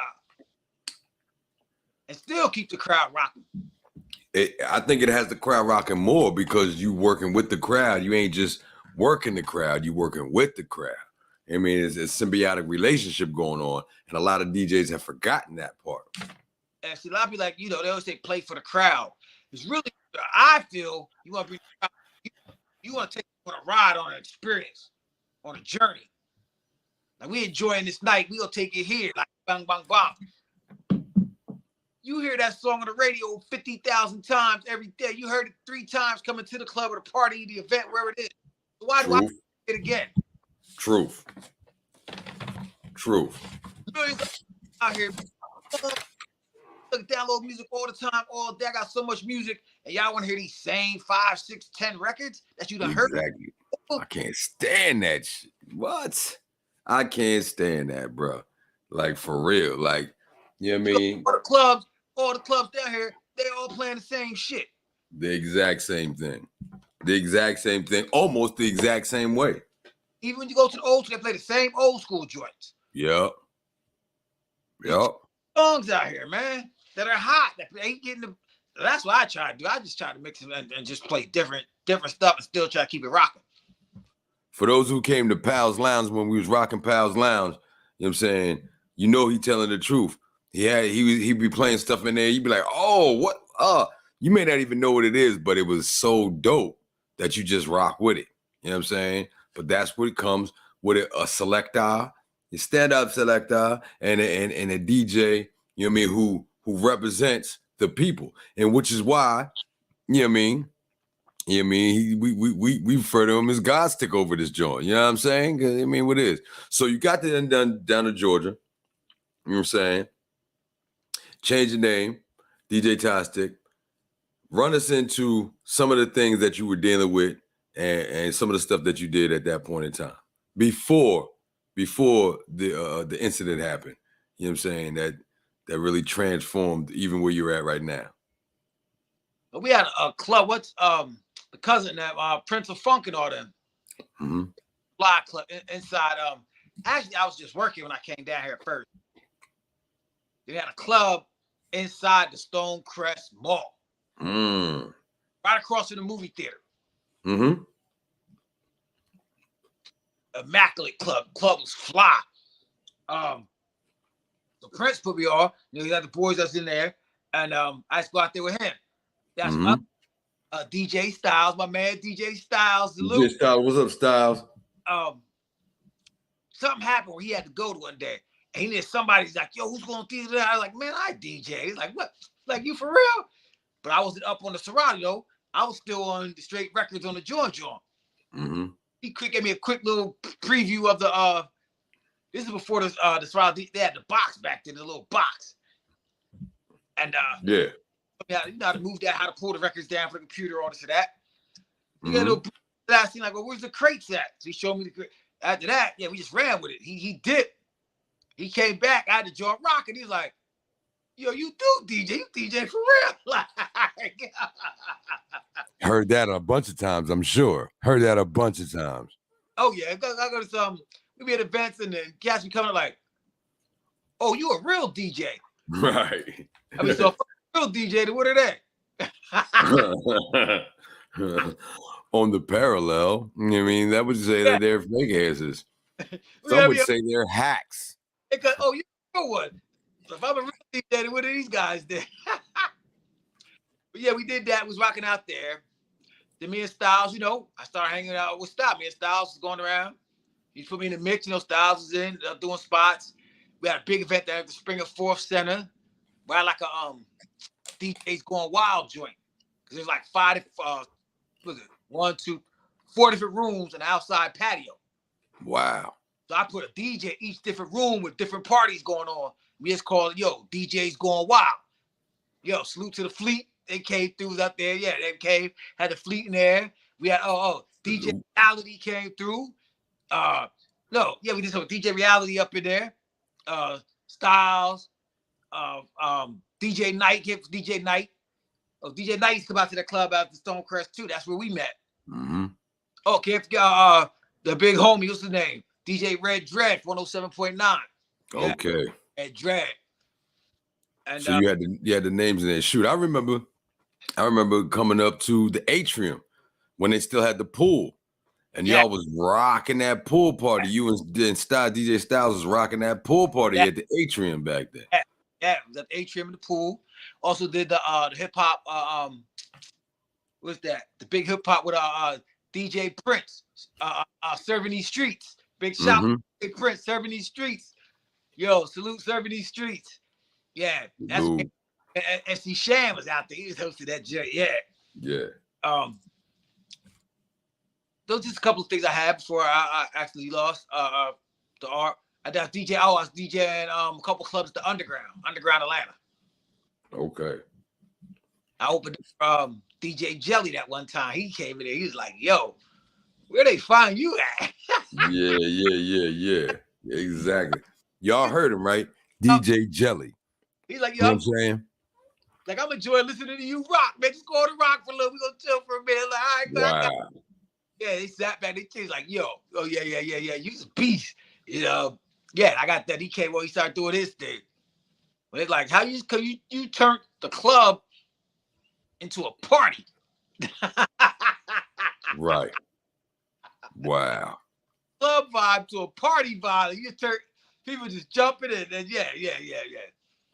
I mean, I don't think the people understand the importance of that. You know what I mean? You have one of the top DJs in the city coming through and giving props to the guy about his DJing situation at his party. You know what I'm saying? Like that shit's amazing. You know what I'm saying? And tell him, nah, keep going. You know what I'm saying? Keep going. So rocking. Keep rocking. Right. You know what I mean? So you're doing your DJing, doing your thing, you're linked up with numerous DJs, you're promoting parties, you know what I'm saying, during this time, and you're working at the same time. Yeah. You're doing your thing, you get into work. You know what I mean? The incident happens, you know what I'm saying? Boom. You're at a point in your life, you're like, yo, what I'm gonna do? Because this is what I do, this is what I love. You know what I mean? And then tell us the story on how you got, and you've said it before, but for those who missed it, you know what I'm saying, at this point in the junction, because that's where we're at right now. Well, tell us the story on what was really the solidifying time and moment that said, no, I'm going to continue to do this. When did it happen? You lost your arm. You're dealing with that. What was that point? The show improved time, I should say. When was your show improved time? I mean, peacefully rest my daughter, Emerald, Emmy. Salute. Like 10 days after my accident, I was home. Like I was in the hospital, I got out. And like I said, for everybody to know, my arm, it got pulled off. And then it chopped down, it got yanked. It was playing tug of war. And it just got pulled off. Then I had to walk, say, the distance about 2 blocks to find help. But anyway. Amazing. About 10 days later, though, my daughter, they want to come down to see me. So I flew her down to see me. She come down. And, I was supposed to be on bed rest. I was on bed rest almost like a year. She's like, I don't know what you do, Daddy. So I was like, man, I can always, she's like, well, get up, well, let me see, show me. Yeah. And the video floating around, the video's up on Facebook. I don't know if it's on my Facebook page, but yeah, that day I got up and like, man, I could always rock. And I just got up and yeah, showed me. So I got up and I rocked. Wow. From that feeling, from that point, right? Did you feel that this was your calling for real? You know what I'm saying? Like you was already the man, you was already doing your thing, but to be able to do your thing and you only got one arm, was there any like, oh, this is what I'm supposed to be doing? Was any of that there? At that time, I was almost every drug known to mankind. So I was doped up. Yeah. You just had me on. I ain't gonna say I got a big box still because I went cold turkey. I stopped all the pain meds. Just said, fuck this shit. I ain't taking these shits. So I'm supposed to be taking for the rest of my life. So I always be in pain. So, but they had me, I was doped up, but still sort of messing me in the they don't get into all that. Anyway. Your equilibrium and things. Yeah. And so it wasn't really a thought. I was just doped up. I was really just doing it at that time until I went cold turkey and things started to clear out a little bit. Yeah. Then it started to make more sense. And this is where we're gonna go with it. Yeah, man. Amazing. I remember when I talked to you and you was still in the hospital and you was probably, doped up, of course. That's what they're gonna do. Yeah. But he was like, yeah, man, I just lost my arm. I was like, what do you mean? What do you mean? You just, feeling in it or something? Just gonna come back? He was like, nah, she ain't coming back. It's gone. I was like, you mean it's gone? Yeah. And he was like, yeah. And it's just gone. It's gone. And he was it's gone. Like, his spirit wasn't defeated. You know what I'm saying? Like, I don't care how many drugs you on, that shit still, is a defeating debilitating situation, and you were like, nah, I ain't done. I mean, I'm gonna figure it out. You know what I'm saying? And then to come back, and when I came back down, you was in the garage doing your thing, right where you at now. You know what I'm saying? You and Spider, shout out to Spider, Black Spider. Black Spider. You know what I'm saying? Putting mixtapes together. You know what I'm saying? And so let's get into the time where you started doing the mixtapes after you lost your arm. You know what I'm saying? Banging them. I was at home. I'm used to being out hustling, working, grinding. Right. So now I got all this free time. I'm sitting there, bed rest my ass. I put the turntables next to the bed. So I'm laying in bed like this. Amazing. On bed rest, in the bed. I got to get out the bed to DJ. Amazing. So around how many mixtapes did you put out during that time? Oof, about 50. Wow. 50 mixtapes during the time after you lost your arm. Yeah. Man. I was on bed rest. Let's see. That pit. I think they done blackballed me, kicked me out. Like, why you blackball? I'm making mixtapes. Everybody on here making mixtapes. Yeah, you were doing doing 4 much for him, God. 4 much. Because I was getting these like, yo, can we make a mixtape? Like, God damn, you killed us. Somebody complained about it. 4 mixtapes a week. Bang. And then they was getting all like 5 stars, 100% and all this joint. Like I'm working on the whole process. I'm working on one-handed style. Remember, I'm still new to having one arm. Right. I'm figuring it out while I'm making these mixed CDs. And there's still 5 stars, 100%. So everybody like, yo, thumbs up and all this and that. That shit's amazing, bro. Yeah. You know what I'm saying? For real. I didn't have I did when my daughter came, I did a little, just I mean, as you see the video, I did a little, but yeah. But I was sharpening that mug. I figured out how to go, salute the You're Not a DJ movement that was out there at the time. Until that, they start going through some nonsense. But it was a little, that was a hot little group on Facebook. They had all heavyweight DJs up in, a lot of DJs around the world, DMC champs, all kind. I don't know what it was. I guess Eagles, whatever, got caught up, but somehow it just fell apart. I met a lot of good DJs in there, and big shout out my man Ken Do the God. He kept me, ran into my other homie back in the Eddie B. Swift. The Mad Hatter. He was up in there. He's running it. He kept it smooth. Who else is in there? There's whole man, all kind of DJs up in there. What's my man?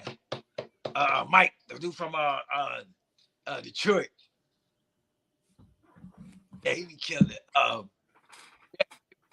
At the time, I was doing stuff. I was doing hosting with DJ. Who DJ Knight introduced me to the Fleet DJ. I mean the Fleet. That's about the time I go to the Fleet. They show me love. And I had the one arm. Yeah. They embraced me. That's when they had the conference that we're going to in July. Yes. Atlanta. I forgot about that last night, y'all. You know what I mean? The big conference. When they asked me what it is that I'm doing, July 14th to the 18th in Jacksonville.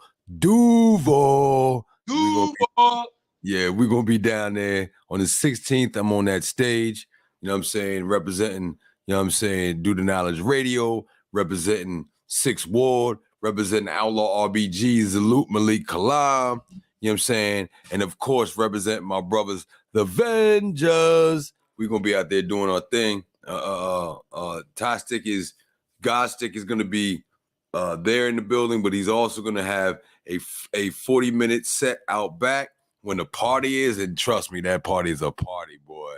Woo, that thing was live last year. You know what I mean? And now he's going to get his opportunity to get up there and do his thing. But I want to bring it into a personal aspect for me. You know what I'm saying? He's doing his thing. I'm falsely accused of some shit. They bring me from Pennsylvania to Atlanta. That's how I got down here. Falsely accused, book coming out. You know what I'm saying? Hashtag not me, but you know what I'm saying? So they falsely accuse me, come down. I get out on this bail, John. One of the first people I see, you know what I mean, and come link up is God Sticks.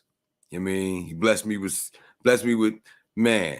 with five t-shirts, right? Y'all don't understand. Coming and ain't got nothing. You got nothing, and somebody give you 5 t-shirts, bro. That shit was like gold to me. You know what I'm saying? Like, oh, fresh shit. You know what I'm saying? It was gold. You know what I mean? But I'm at the house. We rhyming. There's film of this too. There's film of this. He put it on. It's somewhere on Facebook somewhere, and I'm feeling it. He's playing KRS-One Manifest. You know what I'm saying? And it hit me like, yo. Yeah. Yeah, I remember this clear, man. He hit me like, yo, you're going to have to do this music thing, and he's going to be your DJ for real, for real. And I was like, yeah. You know how something hits you, like, I'm watching him do his thing. I'm like, well, he can DJ, and I'm hip-hop, so I need to have a DJ with me anyhow. Where is that? Because a lot of these artists have lost the concept of having a DJ. They've been dealing with producers for so long that they don't know the back and forth, the camaraderie, the skill it take to do that on both the DJ part to catch the beat and not to mess the MC up. You know what I mean? While they doing the wigga zigga. You know what I mean? And adding flavor to the song, so it ain't just the same song you done heard on the radio. You know what I mean? Or wherever you heard it on the CD tape, wherever. You know what I'm saying? So we had a conversation. I said, I'm gonna do this. Would you mind being my official DJ for this, John? Now, me and Godstick know each other for years. You know what I'm saying? There was a crew I was in called PP. You know what I'm saying? And I mean, it was initiation for the John and everything. And he was one of the first people to take, if not the first person to take the initiation. You know what I'm saying? He's just that type of quality person. You know what I'm saying? So we made a link and we made a commitment to do this music thing and to ride it out wherever it took us to. You know what I'm saying? And you know what I'm saying? So I had to bring that part up. Now, we in the aspect of music. You know what I'm saying? You doing your music, had all these mixtapes out, people hating on you, and then you know what I mean, linking up with me as a duo, as a team. You know what I mean, son of great DJ Tostick, putting these Johns out. Where were you doing other? I know the answer to this. Obviously, y'all people know this, but I want y'all to do so. Were you doing other events during that time? Were you just sitting back, not doing anything, just waiting, you know what I mean, to work on all stuff? What were you doing at that time? I was doing events. I was traveling, really. As you should. Yeah, we was down there, you know, all over the Caribbean, Central and South America. Big shout, you know, Panama, big shout, Colombia and Jamaica and Bahamas and Puerto Rico. And let's stop right there, because that's where I was getting at. You know what I'm saying? You was in Puerto Rico with hip hop icons for a couple of years through. How's your relationship between, you know what I mean, those people there who go to we're going to that event? What is that event? Just build on that a little bit.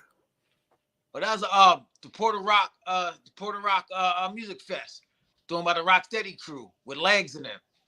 Crazy Legs, yeah. I've seen film where you walk up to people and they're like, yo, DJ Tostick, what's happening? I mean, prominent people in the hip hop culture. You know what I'm saying? Legends. Yeah. Just, you know what I mean, showing love, giving you love, man. You know what I mean? How did you build and cultivate those relationships? Just the energy. I can't explain it, man. It's just it just flows, man. Mm-hmm. flow, man. It just flows. Hey, yo, some we knew for back in the day, you know what I mean? So we just met. Right. But still just, you know. The reason why I'm bringing it up is because we in the days of loving hip hop, which ain't really hip hop. I mean, I love hip hop, but that ain't loving hip hop. You know? But anyhow, and in that, on these particular shows, they emphasize the beef between people more than they emphasize the camaraderie. Yeah. And of hip hop and what it do. You know what I'm saying? And since we just had the hip hop declaration of peace we was building on, I mean, I wanted to make sure that people understood that it's not just about you shining and being that dude in the corner, but it's about you, you know, being a real genuine individual to help the collective. And when you do that, they're going to see it. People going to see it, and they're going to respond positively, properly to you and how you do that. You know what I mean? So that's why, you know what I mean, I even brought that up because I know you. Just recently, just today, who's I'm talking with, but you know, the graffiti artist. Right. Got a dope logo. From a straight, you know what I mean? Graffiti legend, artist legend, like original work there. You know, original work from a legendary graffiti art. One of the 10 elements of hip hop. You know what I'm saying? Coming through, doing work for July 23rd, Reading, PA, Double A Posse, 6th Ward John reunion. You know what I'm saying? Shout out. Yeah, it's a plug. I'm plugging. Got the Royal Boy, yo, Raz, yo, Corey, Les, Jose, yo, Kev, Devin, Rudy, Artie, who else? Big Dave, who am I forgetting? Charlie Rock, Charlie Rock, Frost, D-Rex, Frost, can't forget Frost. All right, we said Frost. We'll say Frost 2 more times. Frost. Thought. There you go, Frost. Told you, yeah. Look him up. Steph, listen to his stuff. He got some.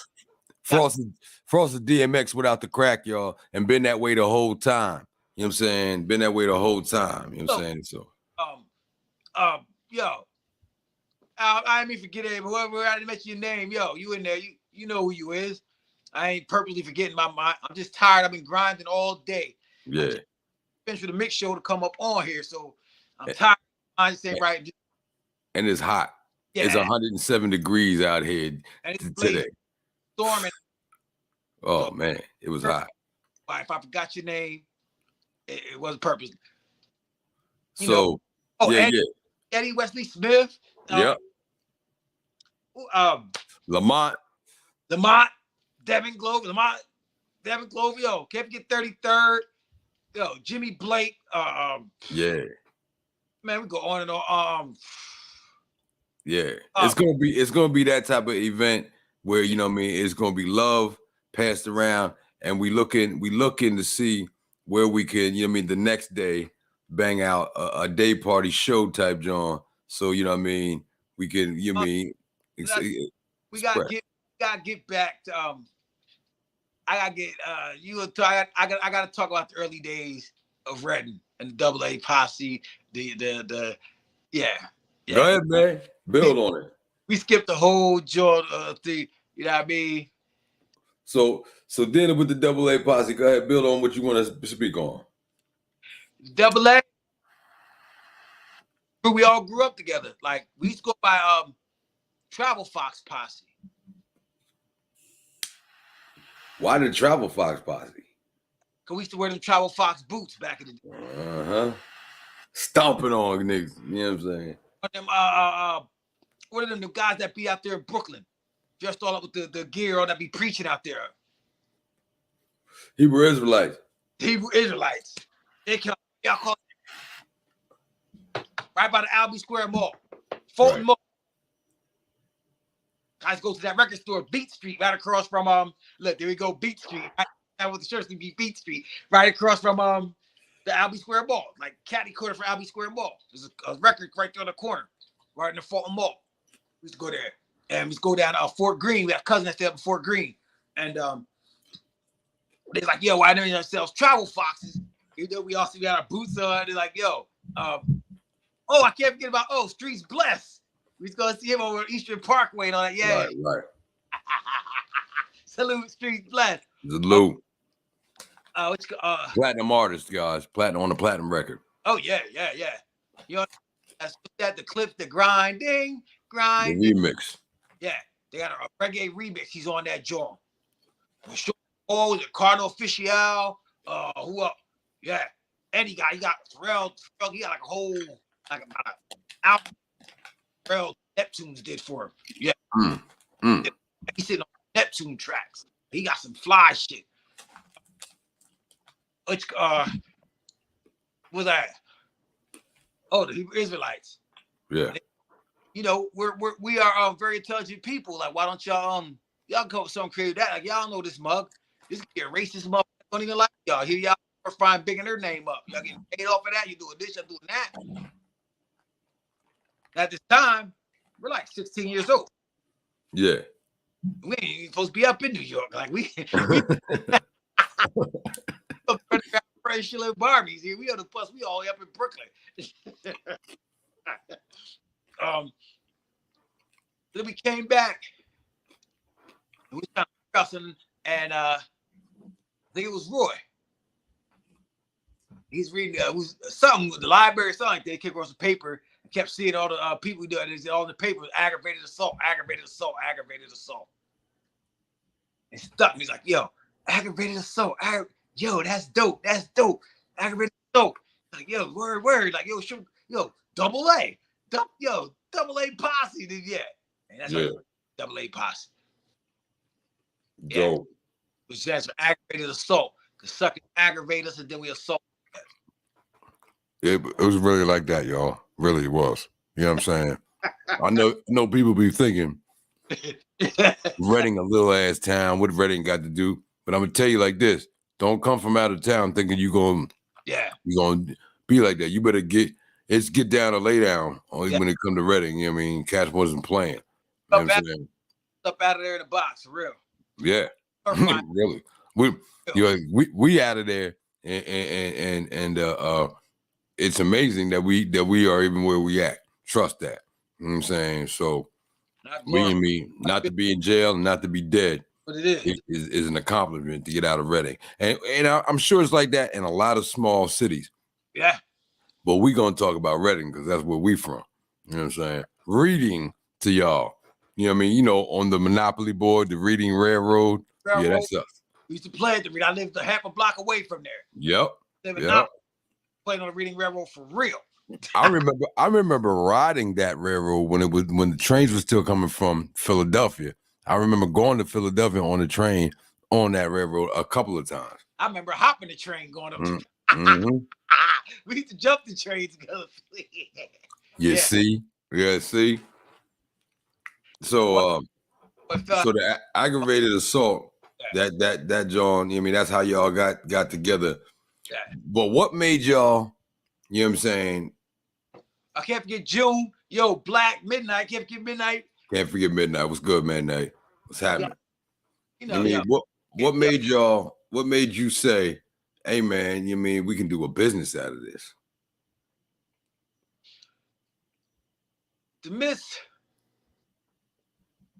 I was doing a little bit. I was. You say. I guess the statutory limits is over by now, right? Yeah. I was dibbling and dabbling with the hustling with dark side of the world a little bit. Okay. You're about to be 18, you know what I mean? You know what I mean? So, gotta think about something else at the same time, you know.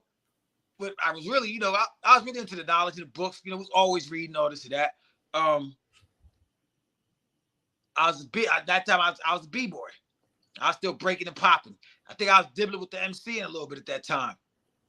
But I was also with a heavy influence back with DJs, carrying equipment, moving all them, I gotta get to another when I first started, the first little crew I had was with Sean Reed and H. We got on 3rd Street. H is grandma's house, the 3rd floor. H Vidal?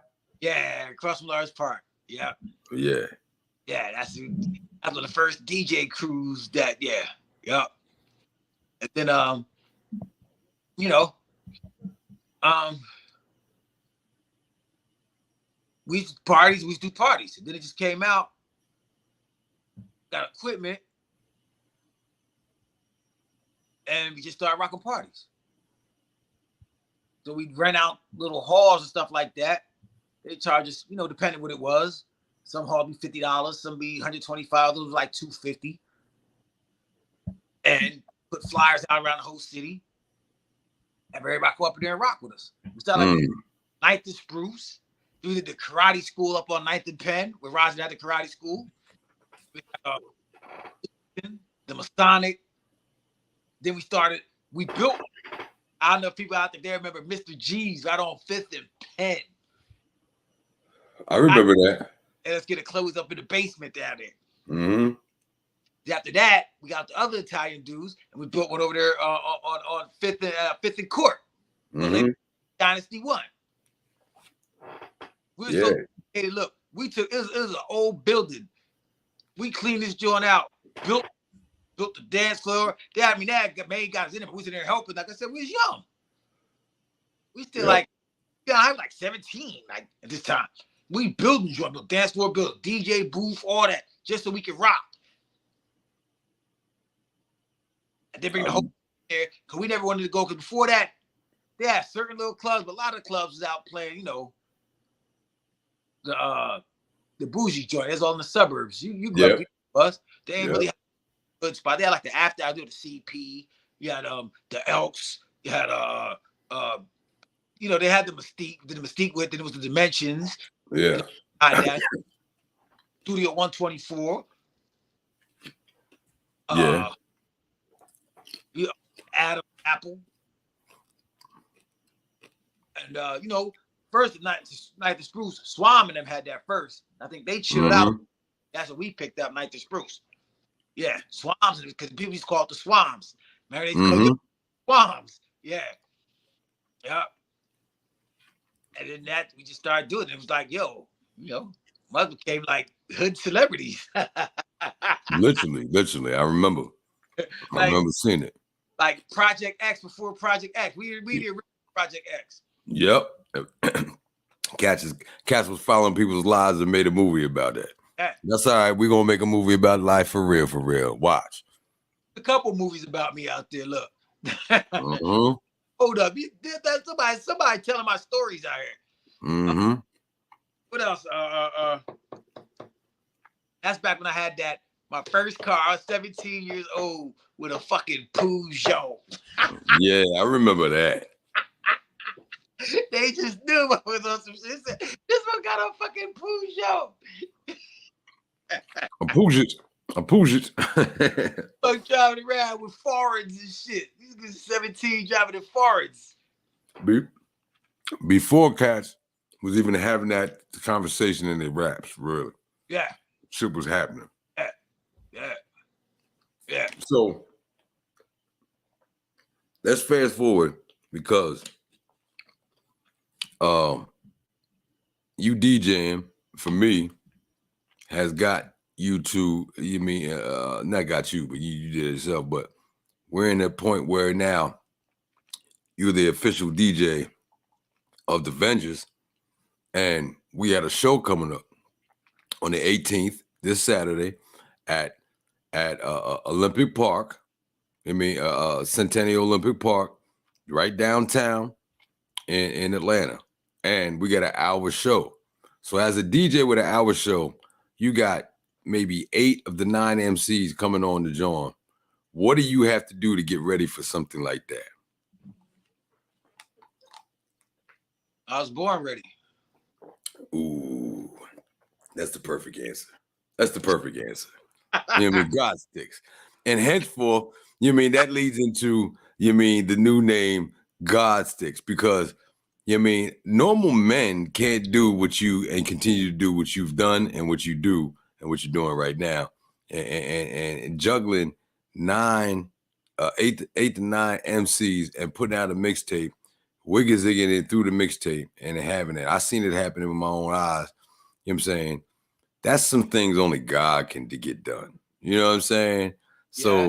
So if you're wondering why we call him Tastic, but on the screen it say Godstic, because he's made another transition into his divinity, tapped into, like Minister Server was saying, into his God self, and is transformed and transposed, or who he was, transformed himself, and now is dealing with some cats who are lyrically ridiculous. Their life is dope. I mean, we live in that hip hop situation. We assisting in neighborhoods. I mean, grassroots, not even in organizations, just anything we can do to help. You know what I'm saying? You see us doing it, carrying bags and merchandise for elders. What you mean? Who don't know us? We don't have nothing expectations to get anything from it. We just want to do what we supposed to do. You know what I'm saying? And he is the ringleader, the DJ, putting these things, the sounds, and when you hear the mixtapes, you know what I'm saying? And when you hear even the EPs, that's him did that. He put that together. He made sure these songs are over here, but these songs are right here too on this mixtape. And when you hear this mixtape tomorrow, on Friday, on Kumba Friday, when you hear this joint, then tell them how to get in touch with, or how to the process or whatever it may be to and what time that shit's gonna rock. Before we get to that, I gotta get another crew. Got so many crews. Like I said, I'm not trying to forget people. No, I feel you. You know what I mean? You know better than I do, God. You know what I'm saying? Handle it. The Migos, the original Migos, back in the day. My man, Peacefully Rest, Schools, Brett Cadden, yo, Jake F. Frank, Cody Belly. Ooh, yeah. My man, Illy, Freddie Miller. Yeah, that whole squad. Can't give about that. That's part, I was down with a squad called the Migos and the Mexican compadre. Yeah. This is back in the 80s. Way these Migos down there was even born back there. Right. It wasn't even thought of. They parents was teenagers. Well, even with them, the homeboys on that put them up. We got videos of them in the backseat running. Not the DJ. Right. All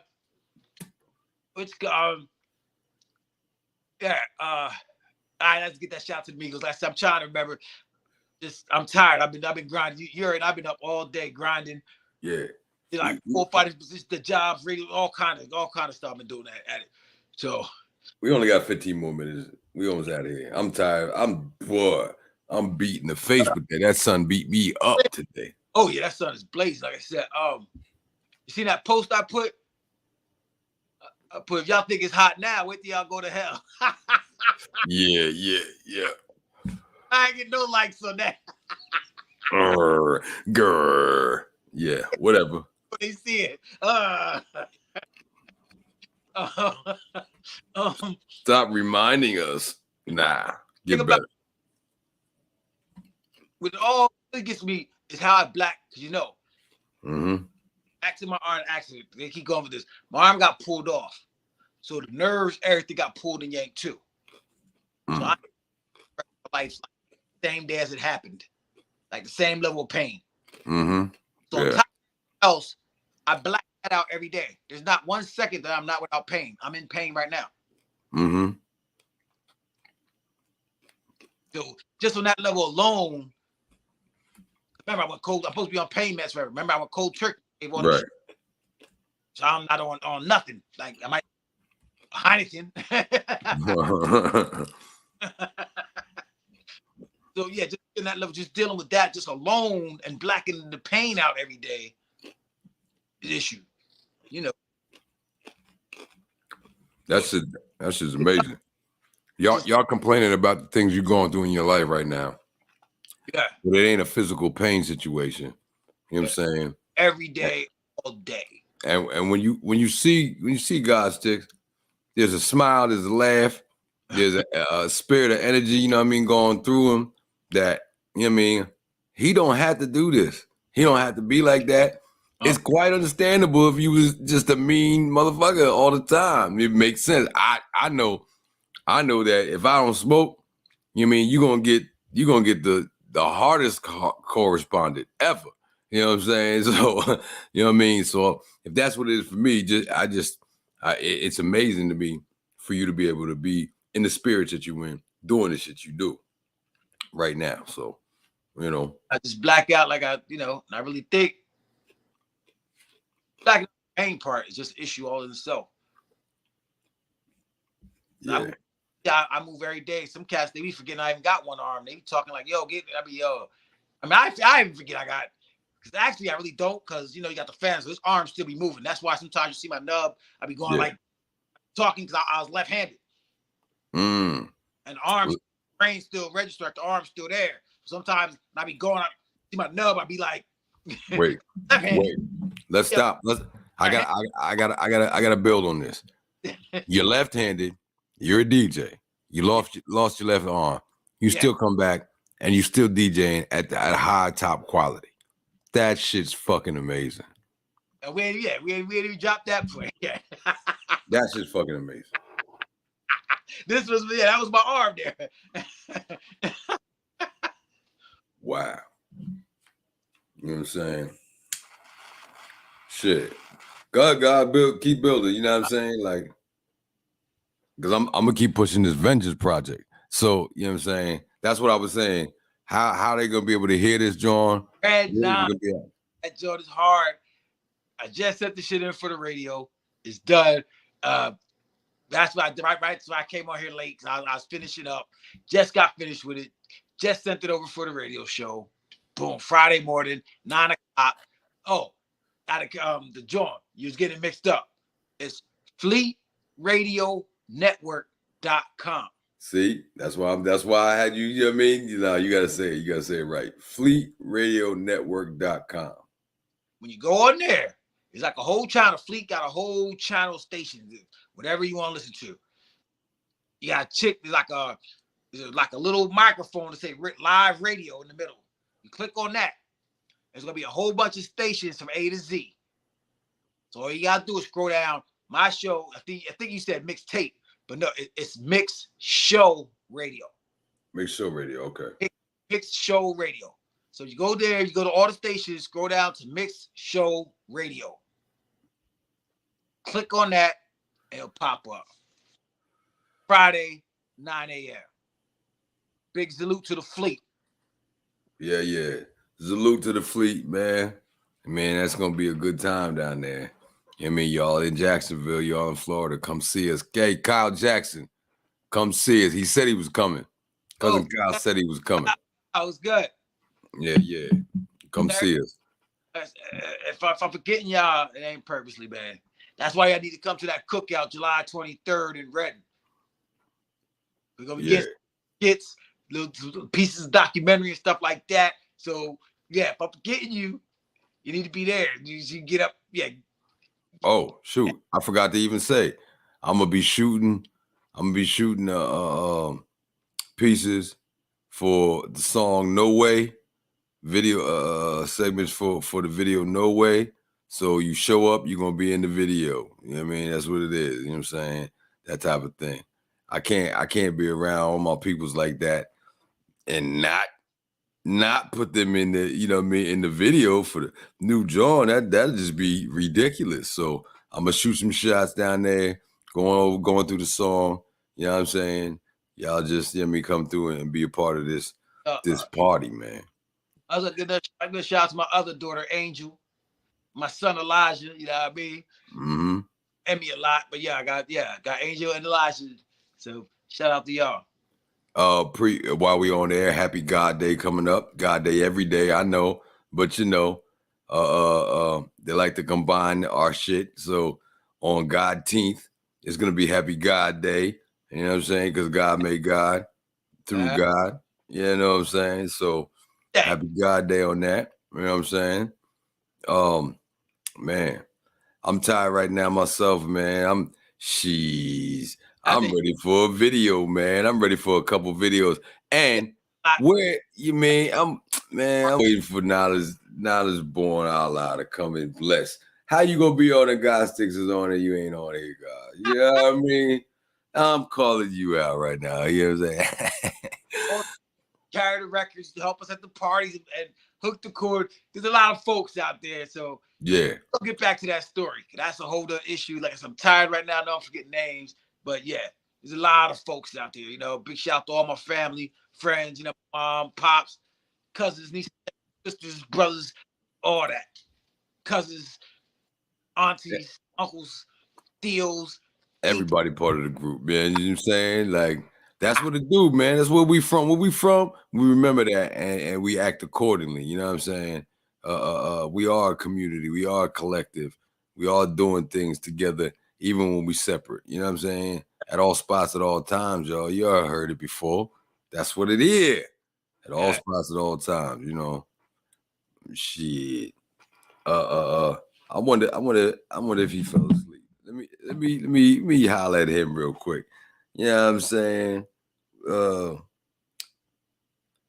Shit. It's been one of them days, guys. You mean this past couple of shows, if y'all see me slow down, slip, man, I've been stupid tired. You know what I'm saying? But it has to go on. This information important. Go ahead, speak. Say what you're saying. I just said we've been grinding. We've been at it. Me, myself, and you've been at it. You've been. No, I'm tired, but you've been getting it just as hard, not even harder. You've been moving and shaking and baking like a. Hey, people don't realize. You're machetes, man. You got you. Yo. Hey, man, that's what it do, man. That's what it do. But last year we was at the Fleet DJ, John. You made the link for me there. And so we coming back on this whole year, and we've been rocking and rolling this whole year to the point where mean we might have missed Juneteenth last year, but we got a whole hour on stage with the Vengeance this year at Godteenth at the Centennial Park, 7 p.m. to 8 p.m. We're gonna be there on the 18th. That's Saturday.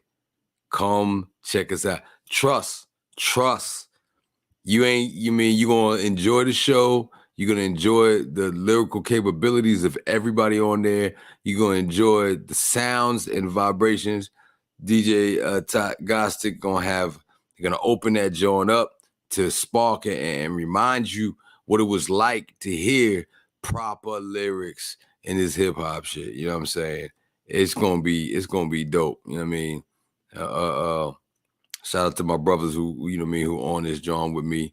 That's Nick Nines, Ken Tex, the God of Quam, Rashidi African DNA, Andre 360. That's Scorpius Ray. That's Mike Chambers. Yo, Mike Chambers got that ridiculous verses on this joint, son. Wow. That's Registered Black. And of course, Feedburn, Nubian Bear. You know what I mean? Everybody is on here. And Nines. Nick Nines opens the whole joint up. You know what I'm saying? Giving you that gun smoke for real. Like, oh my God. Letting y'all know, you know what I mean? There's trauma that we've been through that ain't necessarily been healed. But even in that, the artistic ability and expression is redonkulous. You know what I'm saying? It's redonkulous. So definitely, y'all all complimented each other too on that. Everybody's tight. Everybody came with their A game. Yeah. Ridiculous. They this is and we just really it's just getting started, man. Because right now we just had a meeting tonight. You know what I'm saying? We were talking about, all right, what are we getting ready to do for the Black, and started throwing tracks around that we want to do for the Black 9. And mind you, it's only really like nine songs on here, 11 tracks, but 9 songs. And the YouTube clips and samples that we took fit so perfectly in with what we talking about music-wise on this whole joint, on this whole project. And we got 2 more to do. Then we're going to do the original song album. But trust, you don't want to miss out on this. These are collective items. When we finish, you're going to be like, nah, I was with him from the first mixtape on. These cats is, you know what I'm saying? You ain't got the red 9, you ain't got the black 9, you ain't got the green 9. Bro, you don't even know what you missing. This album dope. I mean, them shits was super dope too, yo. And you know, it's a movement, people. It's a movement to remind you what lyrics sound like, what DJing sounds like, what and giving honor and paying homage to the songs that we picking and the artists who came before us who influenced us as well. So remember that, you know what I'm saying? We with it, man. We with it. Factuals. No, we didn't check then. Swear to God, we finna get all this money. Watch what I tell you.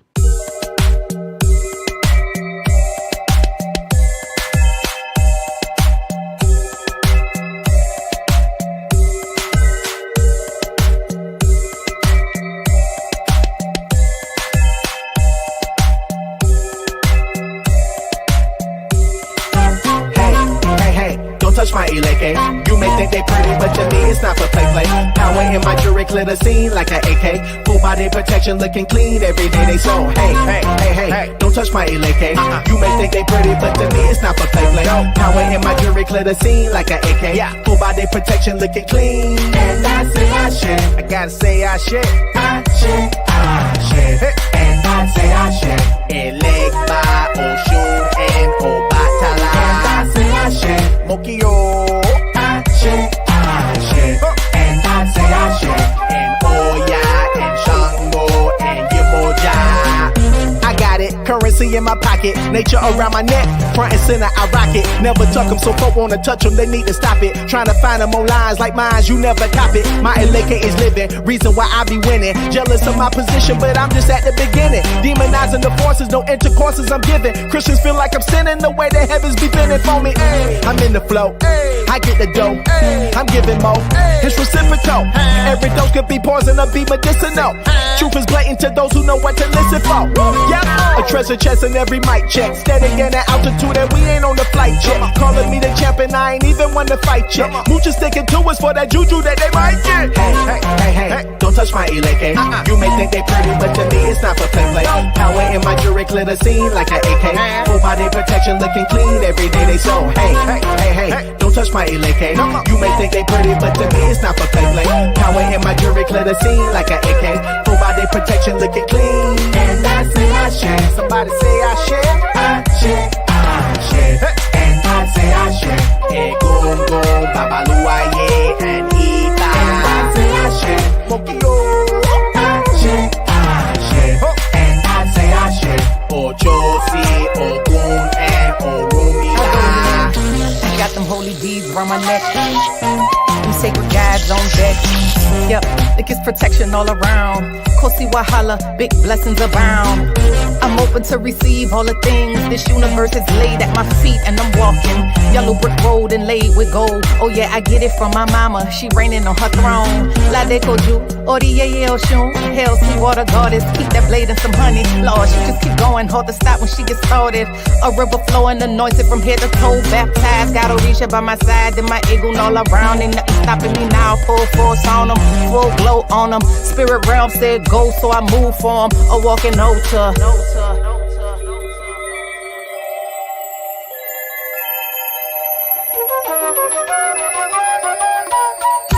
And I say I shit. I shit. And I say I shit. And I say I shit. I shit. And I say I shit. And I say I shit. I shit. And I say I shit. And I say I shit. I shit. And I say I shit.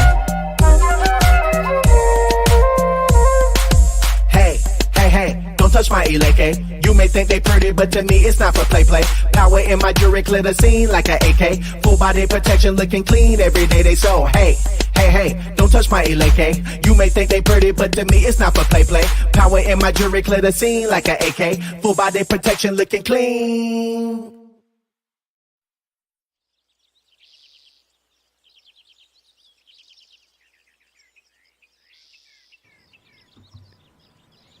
Yeah, let's see what we got.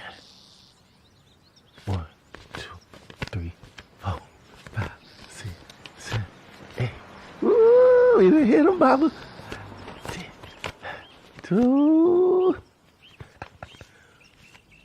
14, 15, 16, 17, 18, 19.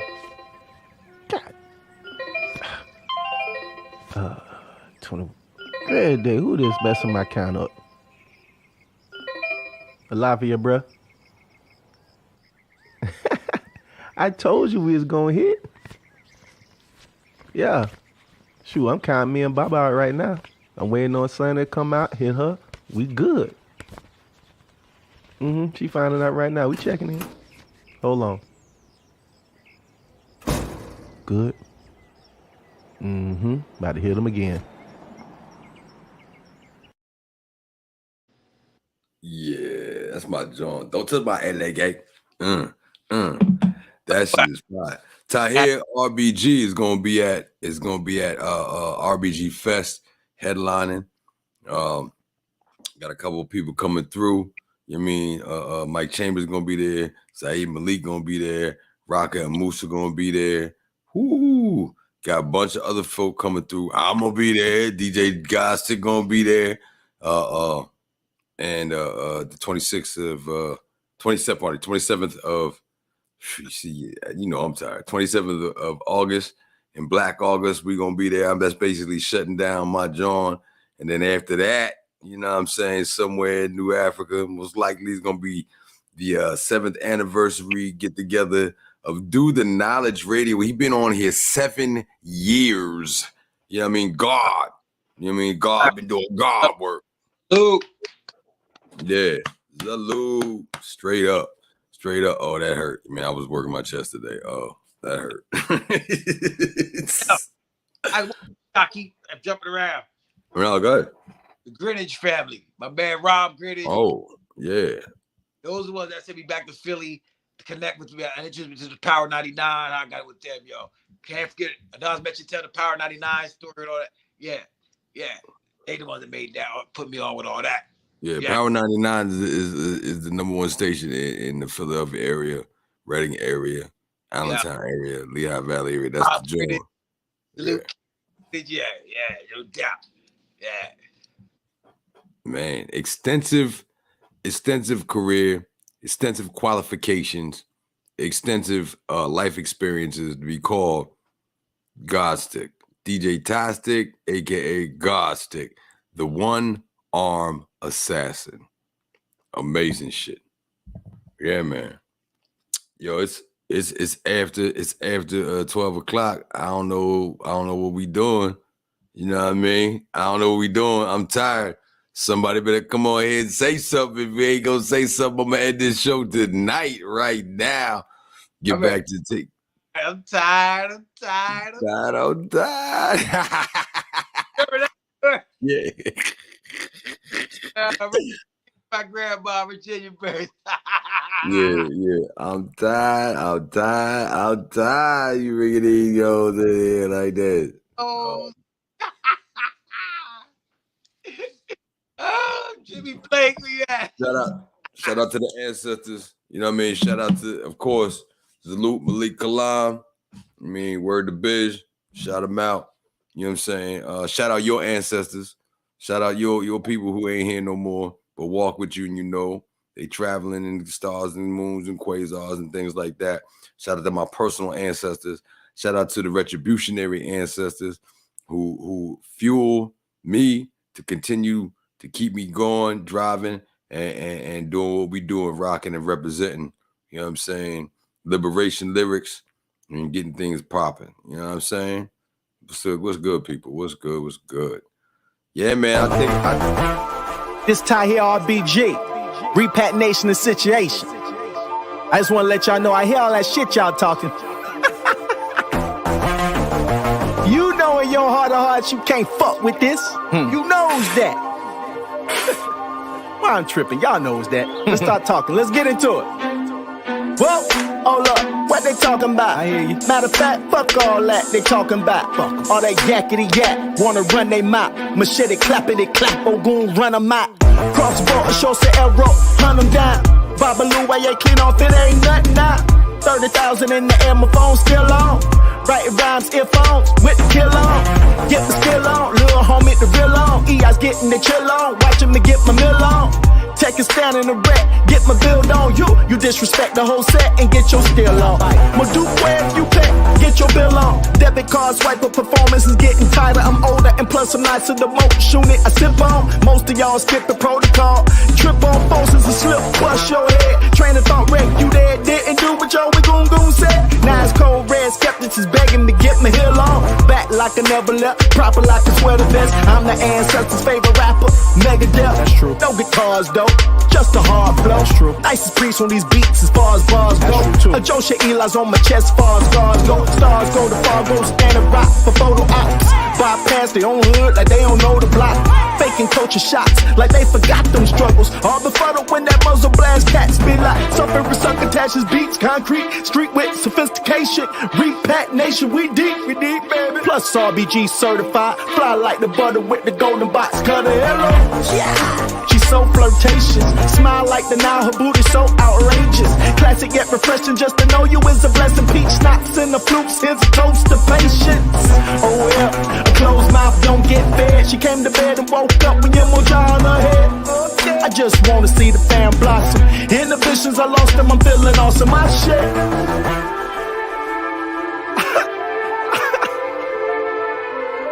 Oh man, Sundiata, I told you they weren't fucking with me, cuz.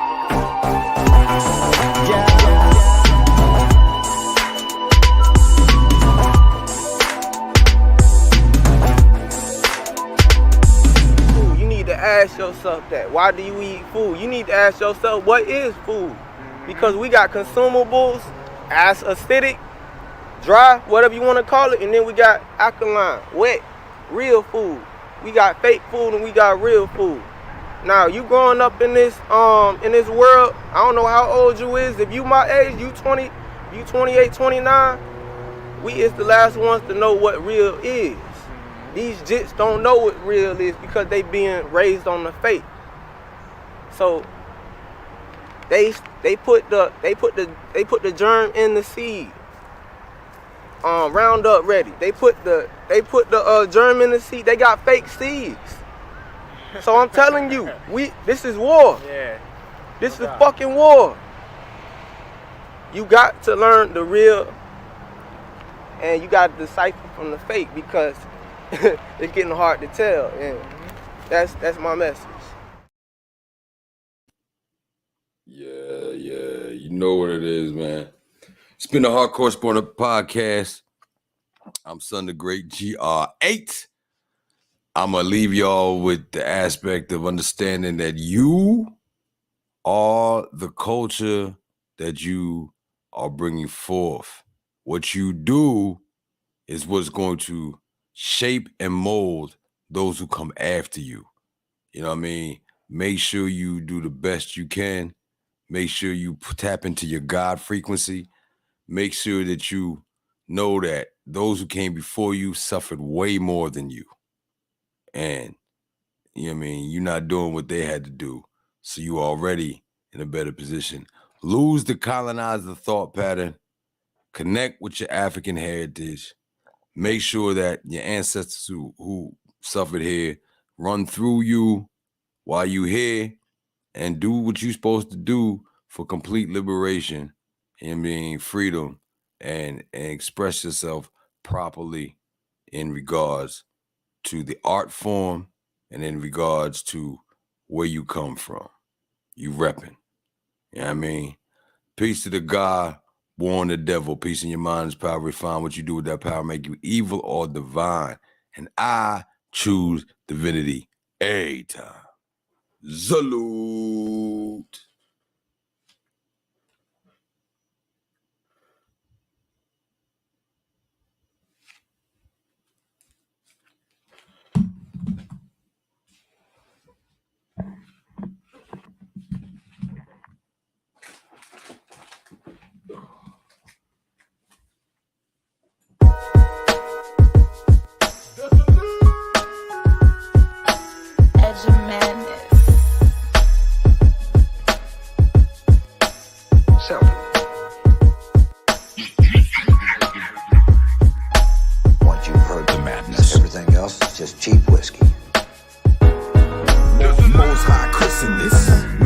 abolitionist with the vision gift, seeing the deliverance from the ignorance, cognitive dissonance. Future, I envision this. On and off the mic, I speak right like this is what the mission is. I know the wisdom biz and overstand like who, know and bear that witnesses. I am the power refined, God man. Equity too high to equal the caveman. God's son, true builder of the land. Destroyer of the demons, I'm a poppin' where they stand. Word of biz, born exposing, oppose a plan. Speaking Benny, microphone Jones with a force hand. The next level cipher writer, spark the minds, I light the fire. Call me Mr. Mystifier, Muse the gift to lift us higher. With the frequency that frequently fit, inspire. Elders and young thugs that do what they do, where they do what they thumbs. We think they lazy, they think we dumb. We put the work in system that a system to be numb. Make them good Christians, but don't link them to where they from. So I write rhymes with them ancient guidelines. I fight crime sitting on the sidelines. But when they got the blind eyes, I just treat them like they dumb. When knowledge get done, unified we're one. The race we run, before they shot that gun. To the knowledge. When knowledge gets done, unified we won. The race we run, before they shot that gun. To the knowledge. Ones walk with me, twist your loud, get your double shots of yak. Sit down, have a talk with me. I'm from an era where certain shit just couldn't fly. You tell another man suck your dick, you might die. These new dudes got it confused, thinking it's a game, until somebody hitting at their ass, bringing the pain. But that's the plan, they want us to kill ourselves. Our existence is up to us, no one else is responsible for raising our daughters and the queens and our sons and the kings. Teaching them everything about necessary tools we need to use for survival. It's way bigger than reading Qurans or the Bible. That's gonna go over the heads of many. Thick skin, homie, I got plenty, so I'll be ready for the backlash and slander coming from my own people. It's sad to say, but we'll never equal our full potential as long as we following what they teach us, telling lies, all in 8 books, it never reach us. At least us, the ones with some knowledge of self. But trying to wake my people up is a struggle with self. Instead of begging for a seat at their table, let's build one. As soon as they try to violate, let's kill one. That's where my heart at. A couple 100 years of the same treatment gave us Obama, so we think we even. I ain't believing none of this bullshit, them puppeteers speaking, telling us lies each and every weekend. Banana in the tailpipe tactics. To tell the truth, I feel we moving backwards. We got a lot of actors playing the part, but it ain't in their heart, so what's it worth? Got brothers dressing up like chicks, toting the purse. Everybody capitalizing off us. We ain't too far from giving up our seat on the back of the bus. When knowledge get done, unified we're one. The race we run, before they shot that gun. Knowledge. When knowledge gets done, unified we won. The race we run, before they shot that gun. To the knowledge.